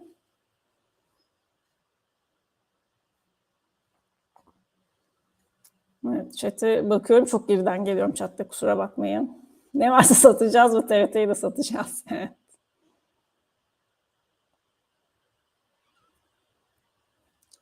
Değeriniz yurt dışında daha iyi anlaşılır. Ya ben yaşadım İngiltere'de, dediğim gibi. Ben isteyerek Türkiye'ye döndüm. Çünkü orada da farklı zorlukları var işte. Çok yalnız kalıyorsunuz. Çok yalnız olmanın bir zorluğu var. Bu ya yaşanmadan bilinmeyecek bir şey. Yani ne olabilir? Ben de hani burada da sürekli evde oturuyorum falan, öyle deniyor ama işte çok yalnız olmanın, aileden uzak olmanın, işte oradaki insanlarla buradaki gibi bir eğlence anlayışı olmamasının, oranın popüler kültürüne hakim olmadığın için ne kadar dili biliyor olsan bile esprilerin dışında kalıyor olmanın falan böyle bir ağırlığı çökmüştü bana. Bilmiyorum, bu yaşta belki daha iyiydi ama tabii o zaman çok küçüktüm. O zaman 22 yaşındaydım. Çok çok seneler önce. Ve şöyle oldu, böyle bir sürü, o zaman ben tektim orada, hiçbir tanıdığım yoktu. İşte ben İstanbul'a geldim falan, birkaç sene sonra insana taşınmaya başladı yurt dışına ve şu anda böyle 3-4 tane orada tanıdığım insan, arkadaşım var. O zaman ben tek başımaydım tamamen. Öyle zorlukları var yani. Bu arada yurt dışında ya İngilizce anlatım da yapalım. Hani kanalı da İngilizce yaparsam belki daha da fazla takipçi gelir, bilmiyorum. Ama bunu Türkçe yapmamın sebebi, birincisi Türkiye'de Türkçe izleyebilecek bir platform olmaması. Hani İngilizce BBC'den izleyebilirse de İngilizce yayın yapan onlarca YouTuber var. Ve hani gerçekten çok takipçisi olan kanallar var. İşte akreditasyon almış kanallar var. Türkçe hani pek yok. Olanlar da işte birkaç tane daha var. Ama benim diğer arkadaşlarım, ben hiç izlemedim, diğer arkadaşlarımdan duyduğum kadarıyla işte onlar da beğendim beğenmedim ekseninde uyduruk yorumlar yapan kanallarmış. Böyle. Ama bir resmi bir kurumda yayını yapmak için gerçekten telaffuzunuzun falan da mükemmel olması gerekiyor. Ondan o kadar emin değilim.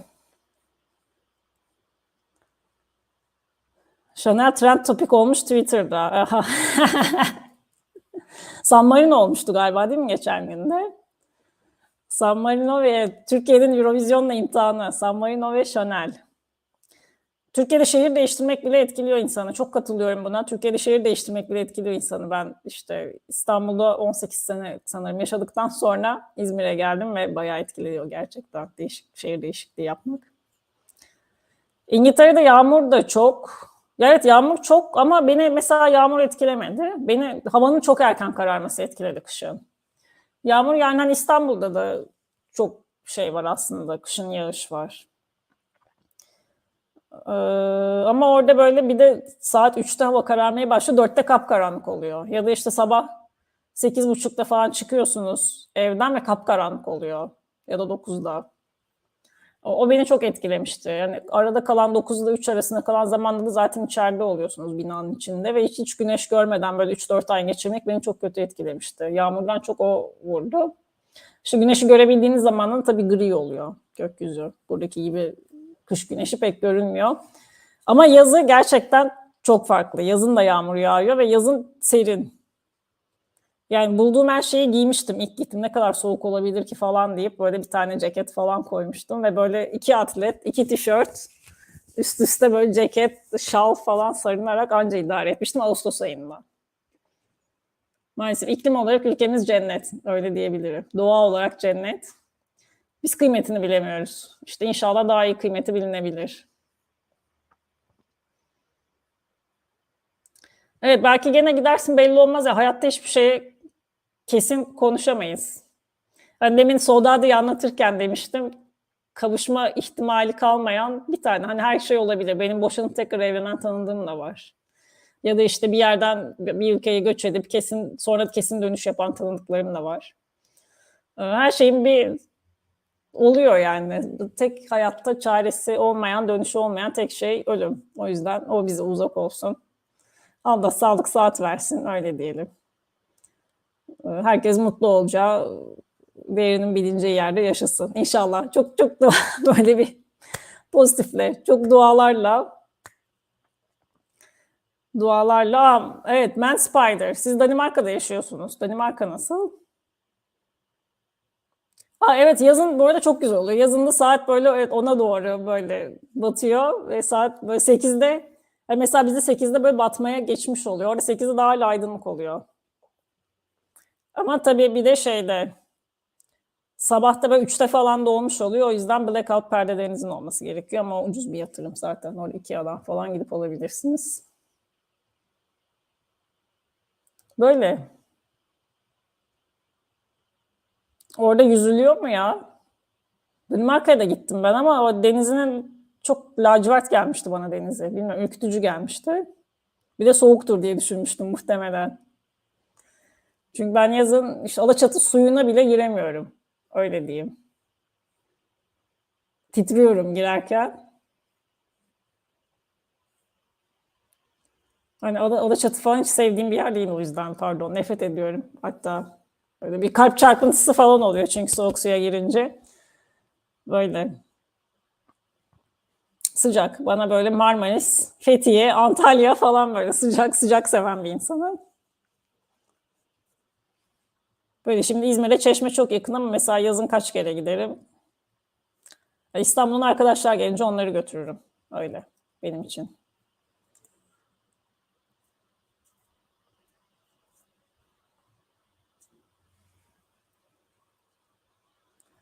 Şu an İstanbul'da değilim, İzmir'deyim. Ama İstanbul'a çok sık geliyorum. Bir ayağım İstanbul'da diyebilirim. Evet. Ama dediğim gibi oradan bana yazarsanız e-mail adresimi de yazayım. Bu hesabın e-mail adresi. Buralardan yazarsanız kontakta kalırız. Eurovisionist'i işte dediğim gibi İstanbul'da yaşadığım için almıştım. Aslında Eurovisionist hani bir şeyi yapanın sonuna ist ekleniyor. Yani öyle de bir kelime oyunu yapmıştım orada. O yüzden İST'si büyük Eurovisionist'in kanalın adını. Şimdi Eurovisionizm. Z ile değil de S ile yazınca onun da bir anlamı var. Eurovisionizm. Şimdi Eurovisionizm oldu. Konser bu arada var. Hooverphonic severseniz Hooverphonic chat'e de yazayım. 11 Haziran Harbiye Açık Hava. Geçen sene katılmıştı Belçika temsilcisi. İşte çok ünlü Mad About You şarkısını yapan grup. Çok beğendiğim de bir orijinal bir müzik tarzları var. Eski solistleri geri döndü işte. Geçen sene onlarla katıldılar yarışmaya. Ve bu sene 11 Haziran'da Harbiye Açık Hava'ya geliyor. Ben de biletimi aldım. Gidiyorum. Bu arada de geliyor. Måneskin de geliyor. Bir arkadaş sordu gider miyiz diye konserine. Dedim yok ergenlerle ayakta izleyemem. O küçük çiftlik parkta. Oturmalı olsa belki gidebilirdim. Ayakta olunca ve ergenlerle olunca bilmiyorum, ben çok yaşlı hissettim kendimi onun için yani. Evet, Hooverphonia'yı geçen sene izlemiştim. Şöyle ekranında görmeyen varsa diye yansıtayım. Geçen seneki Belçika temsilcisi Hooverphonic 11 Haziran'da Harbiye Açık Hava'da. Biletler Bilet X'te. Mersin'e geldiniz mi? Daha önce hayır gelmedim. Adana'ya geldim. Tarsus daha bir dakika geldim. Ama Mersin'in içine gelmedim. Tarsus'a geldim. Mersin'in içini bilmiyorum. Ama Tarsus'u gördüm lisedeyken. Çok sene önce yani.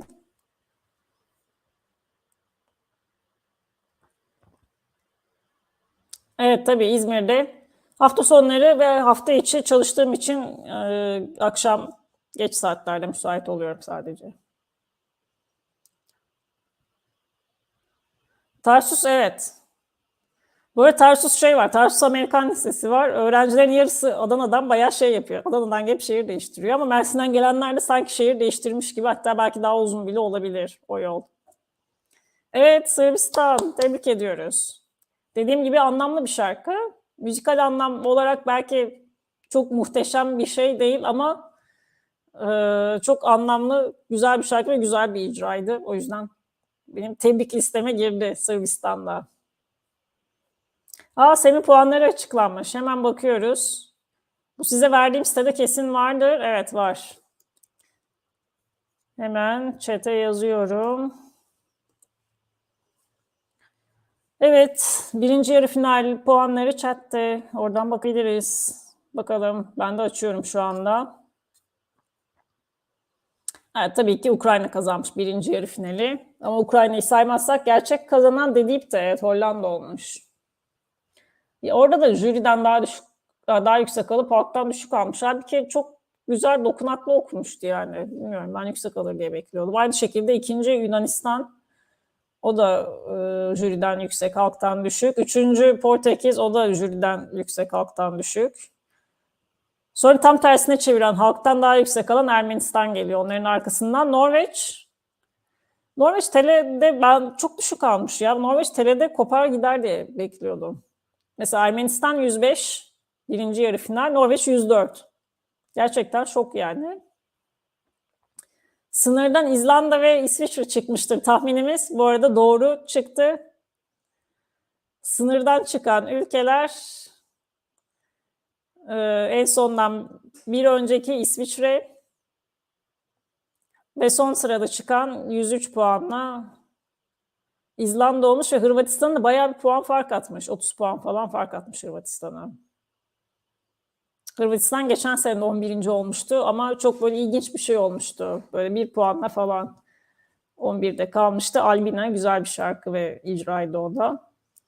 Bu sene biraz Taylor Swift havaları veren Guilty Pleasure şarkısıyla 11. olmuş. Kesin çıkacak gözüyle bakılan Arnavutluk maalesef ulusal finaldeki koreografisini, kostümünü, her şeyini değiştirerek ve böyle seks halayı yazmış bir sözlükte. Gerçekten daha iyi tanım bence. Ben seks parodisi demiştim. Seks parodisi gibi bir şeyle geldiği için jüriden 12 puanla kalmış sadece ve eğlendi. Sonuncu Slovenya olmuş. Üzüldüm gençlere. Gençler iyiydi halbuki. Bulgaristan sondan bir önceki, Avusturya sondan 2 önceki, Latvia 3 önceki ve Danimarka 13. sırada bitirmiş. Evet, şimdi Semi 2'ye geçiyoruz. Onun da linkini atıyorum. İkinci yarı final.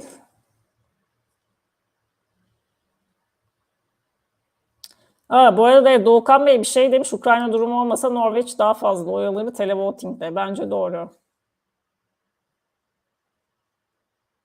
Çünkü evet, hani çok fazla oy vermek istemeyen insanlar hakkını oradan kullanmış olabilir.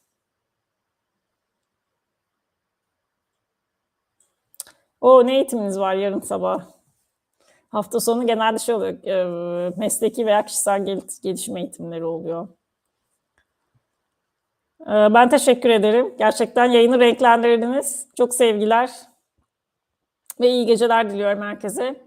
Bir de Semih 2 açtım. İkinci yarı final sonuçlarını. Chat'e de ekledim. Bir de ona bakalım. Öyle çıkacağım ben de.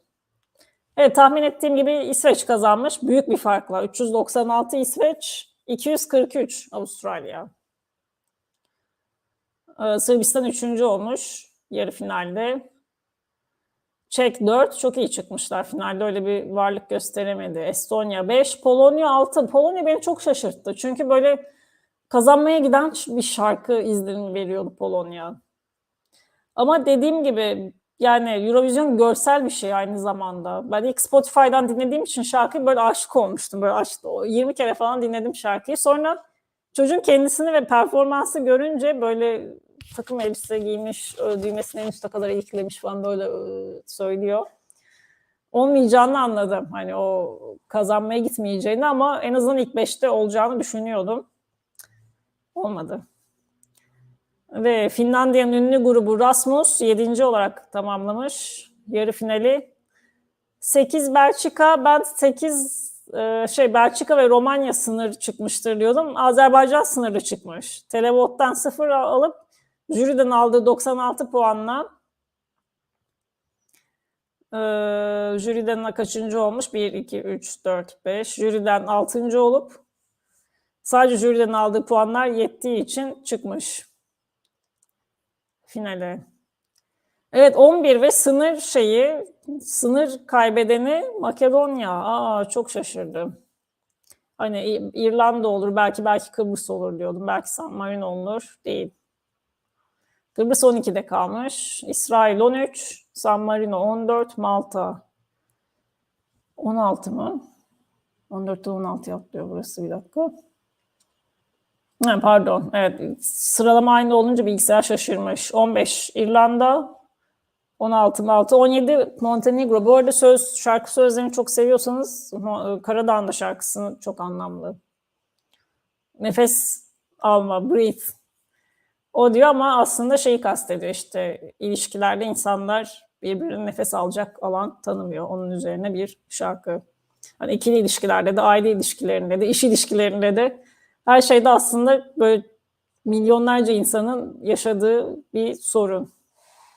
Nefes alamıyor olmak. Evet, yarı finali değerlendirdik. Ben bunları dediğim gibi bir daha detaylı bir inceleme videosu çekeceğim. Kanala koyacağım önümüzdeki haftalarda. O yüzden abone olmayı unutmayın kanala ve bildirim açmayı. Lady Balta hakkında izlenimlerimiz psikolog olduğunuzu açıklar nitelikteydi. Bir dakika, ben yine yarı final bakarken chatte bayağı bir şey kaçırmışım.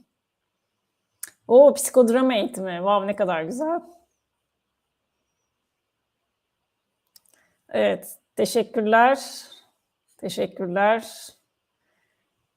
Teşekkürler. Evet, oylamada haksızlık var dediğiniz ilk yarı finalde 17, diğerinde 18 ülke var. Aslında Rusya da ilk yarı finalde olacaktı. İkisi de 18-18 olacaktı. Tabii Rusya böyle atılınca orası 17 kaldı.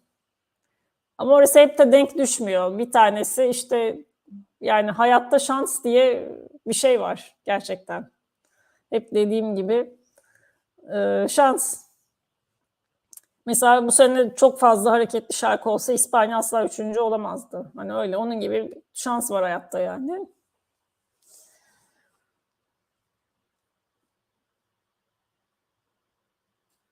Yani buradan da yeni kelime öğreniyoruz. Private sphere, kişisel alan. Evet, kişisel alanlar, ama işte o ilişkilerde, aile ilişkilerinde ve ikili ilişkilerde özellikle belli bir süre sonra işte evlilik gibi durumlar olduğunda maalesef o hava çekilebiliyor. Aslında şeymiş, annesini Vladana, bu Karadağlı sanatçı, annesini koronadan kaybedip o gerçek anlamlı Breathe'den esinlenerek yapmış şarkıyı. Ama şarkı haline döndükten sonra ve klibindeki anlatılanlar bu dediğim nitelikte. Bu arada çok güzel bir klibi var. Klibi izleyin. Yani animasyon, grafik olarak da çok güzel bir klip yapmışlar. Karadağ'dan beklenen bir klip değil yani. Hangi sayfa tekrar güncellenmiş? Belarus katılmıyor muydu? Belarus geçen sene diskalifiye edilmişti. Şöyle oldu aslında, bir işte şarkı sözleri yani bana çok da politik gelmedi ama Belarus'un kendi içinden de bunlar politik diye bir tepki gelince politik diyerek bu yine taraflılığını konuşturdu. Yani şöyle, 2016 yılında Jamala'nın şarkısı, aslında şarkının içinde bir şey geçmiyor ama şarkının adı 1944 olunca neden bahsettiği çok bariz oldu. Hani şarkının adını değiştirmesini isteyebilirdi. Onu yapmadığı için bana biraz ikiyüzlü geliyor açıkçası.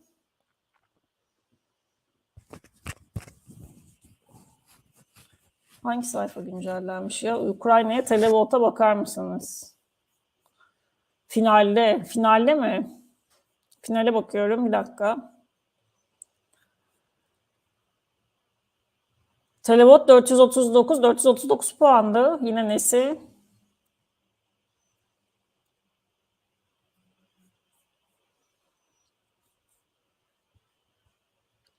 Evet.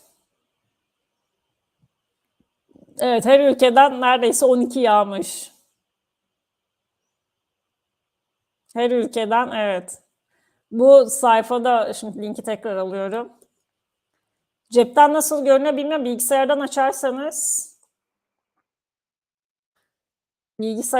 açarsanız en üstte bir grafik çıkıyor. Orada kırmızı olanlar çemberin dışındakiler, halkoyu, çemberin içindekiler jüri huyu ve gerçekten şöyle 12'leri yani takip edemiyorum.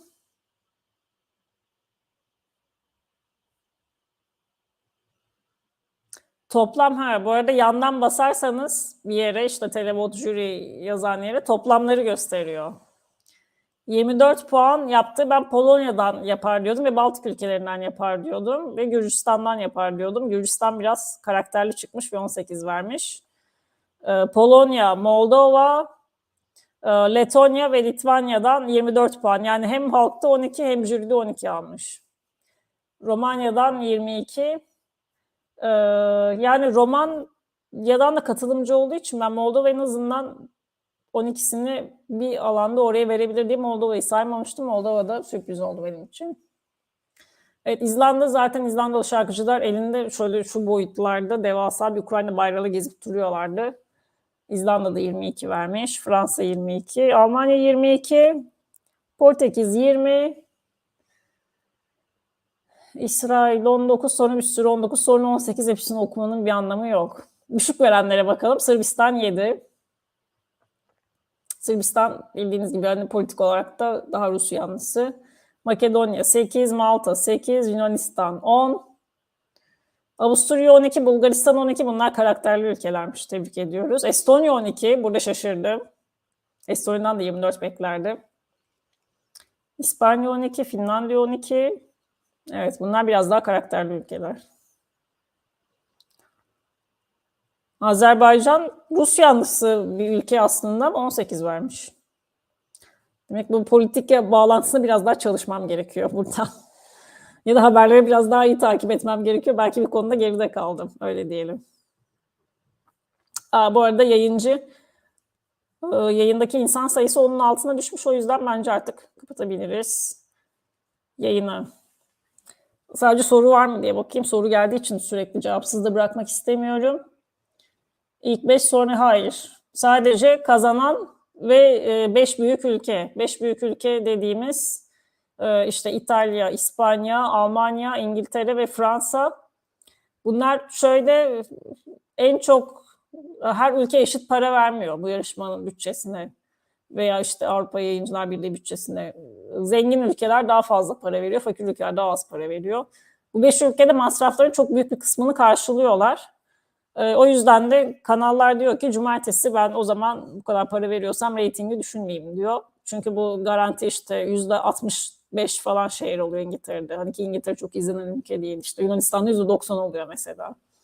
Kanallar da o yüzden diyor ki ben cumartesiyi düşünmeyeyim, cumartesiyi kapatayım diyor. O yüzden otomatik finale kalmak istiyorlar ve bence doğal ve haklı bir istek. Yani hani adamlar hem para versin hem de istediğini yapmasın. Ya da adamlar para vermezse bu sefer daha düşük bütçeli, yani daha kötü sahne, daha kötü bir yarışma seyrederiz. Yok, kurucu değiller. Yani kuruculukla falan ilgisi olsa ya da ilk yarışmanın başlatan falan olsa mesela İsviçre şey yapardı. Katılırdı. İsviçre zaten merkezi İsviçre'de. EBU'nun. Evet. Rica ederim Matt Spider. Evet. Yayını bitirebiliriz. Tekrar 8 olduk. İyi geceler herkese. Hala yayında olan herkese de bu saate kadar benimle kaldığı için çok teşekkür ediyorum. Saat 2:50 şu anda. 3'e geliyor. Size linkleri de verdim daha detaylı inceleme yapmak isterseniz. YouTube'da bu arada hemen her şey anında yükleniyor. Bütün şarkılar, işte yarışmanın tekrarı, her şeyi YouTube'daki resmi Eurovision kanalında bulabilirsiniz. Dediğim gibi benim kanalıma da lütfen abone olmayı unutmayın. Teşekkürler. İyi geceler. Öpüyorum herkesi.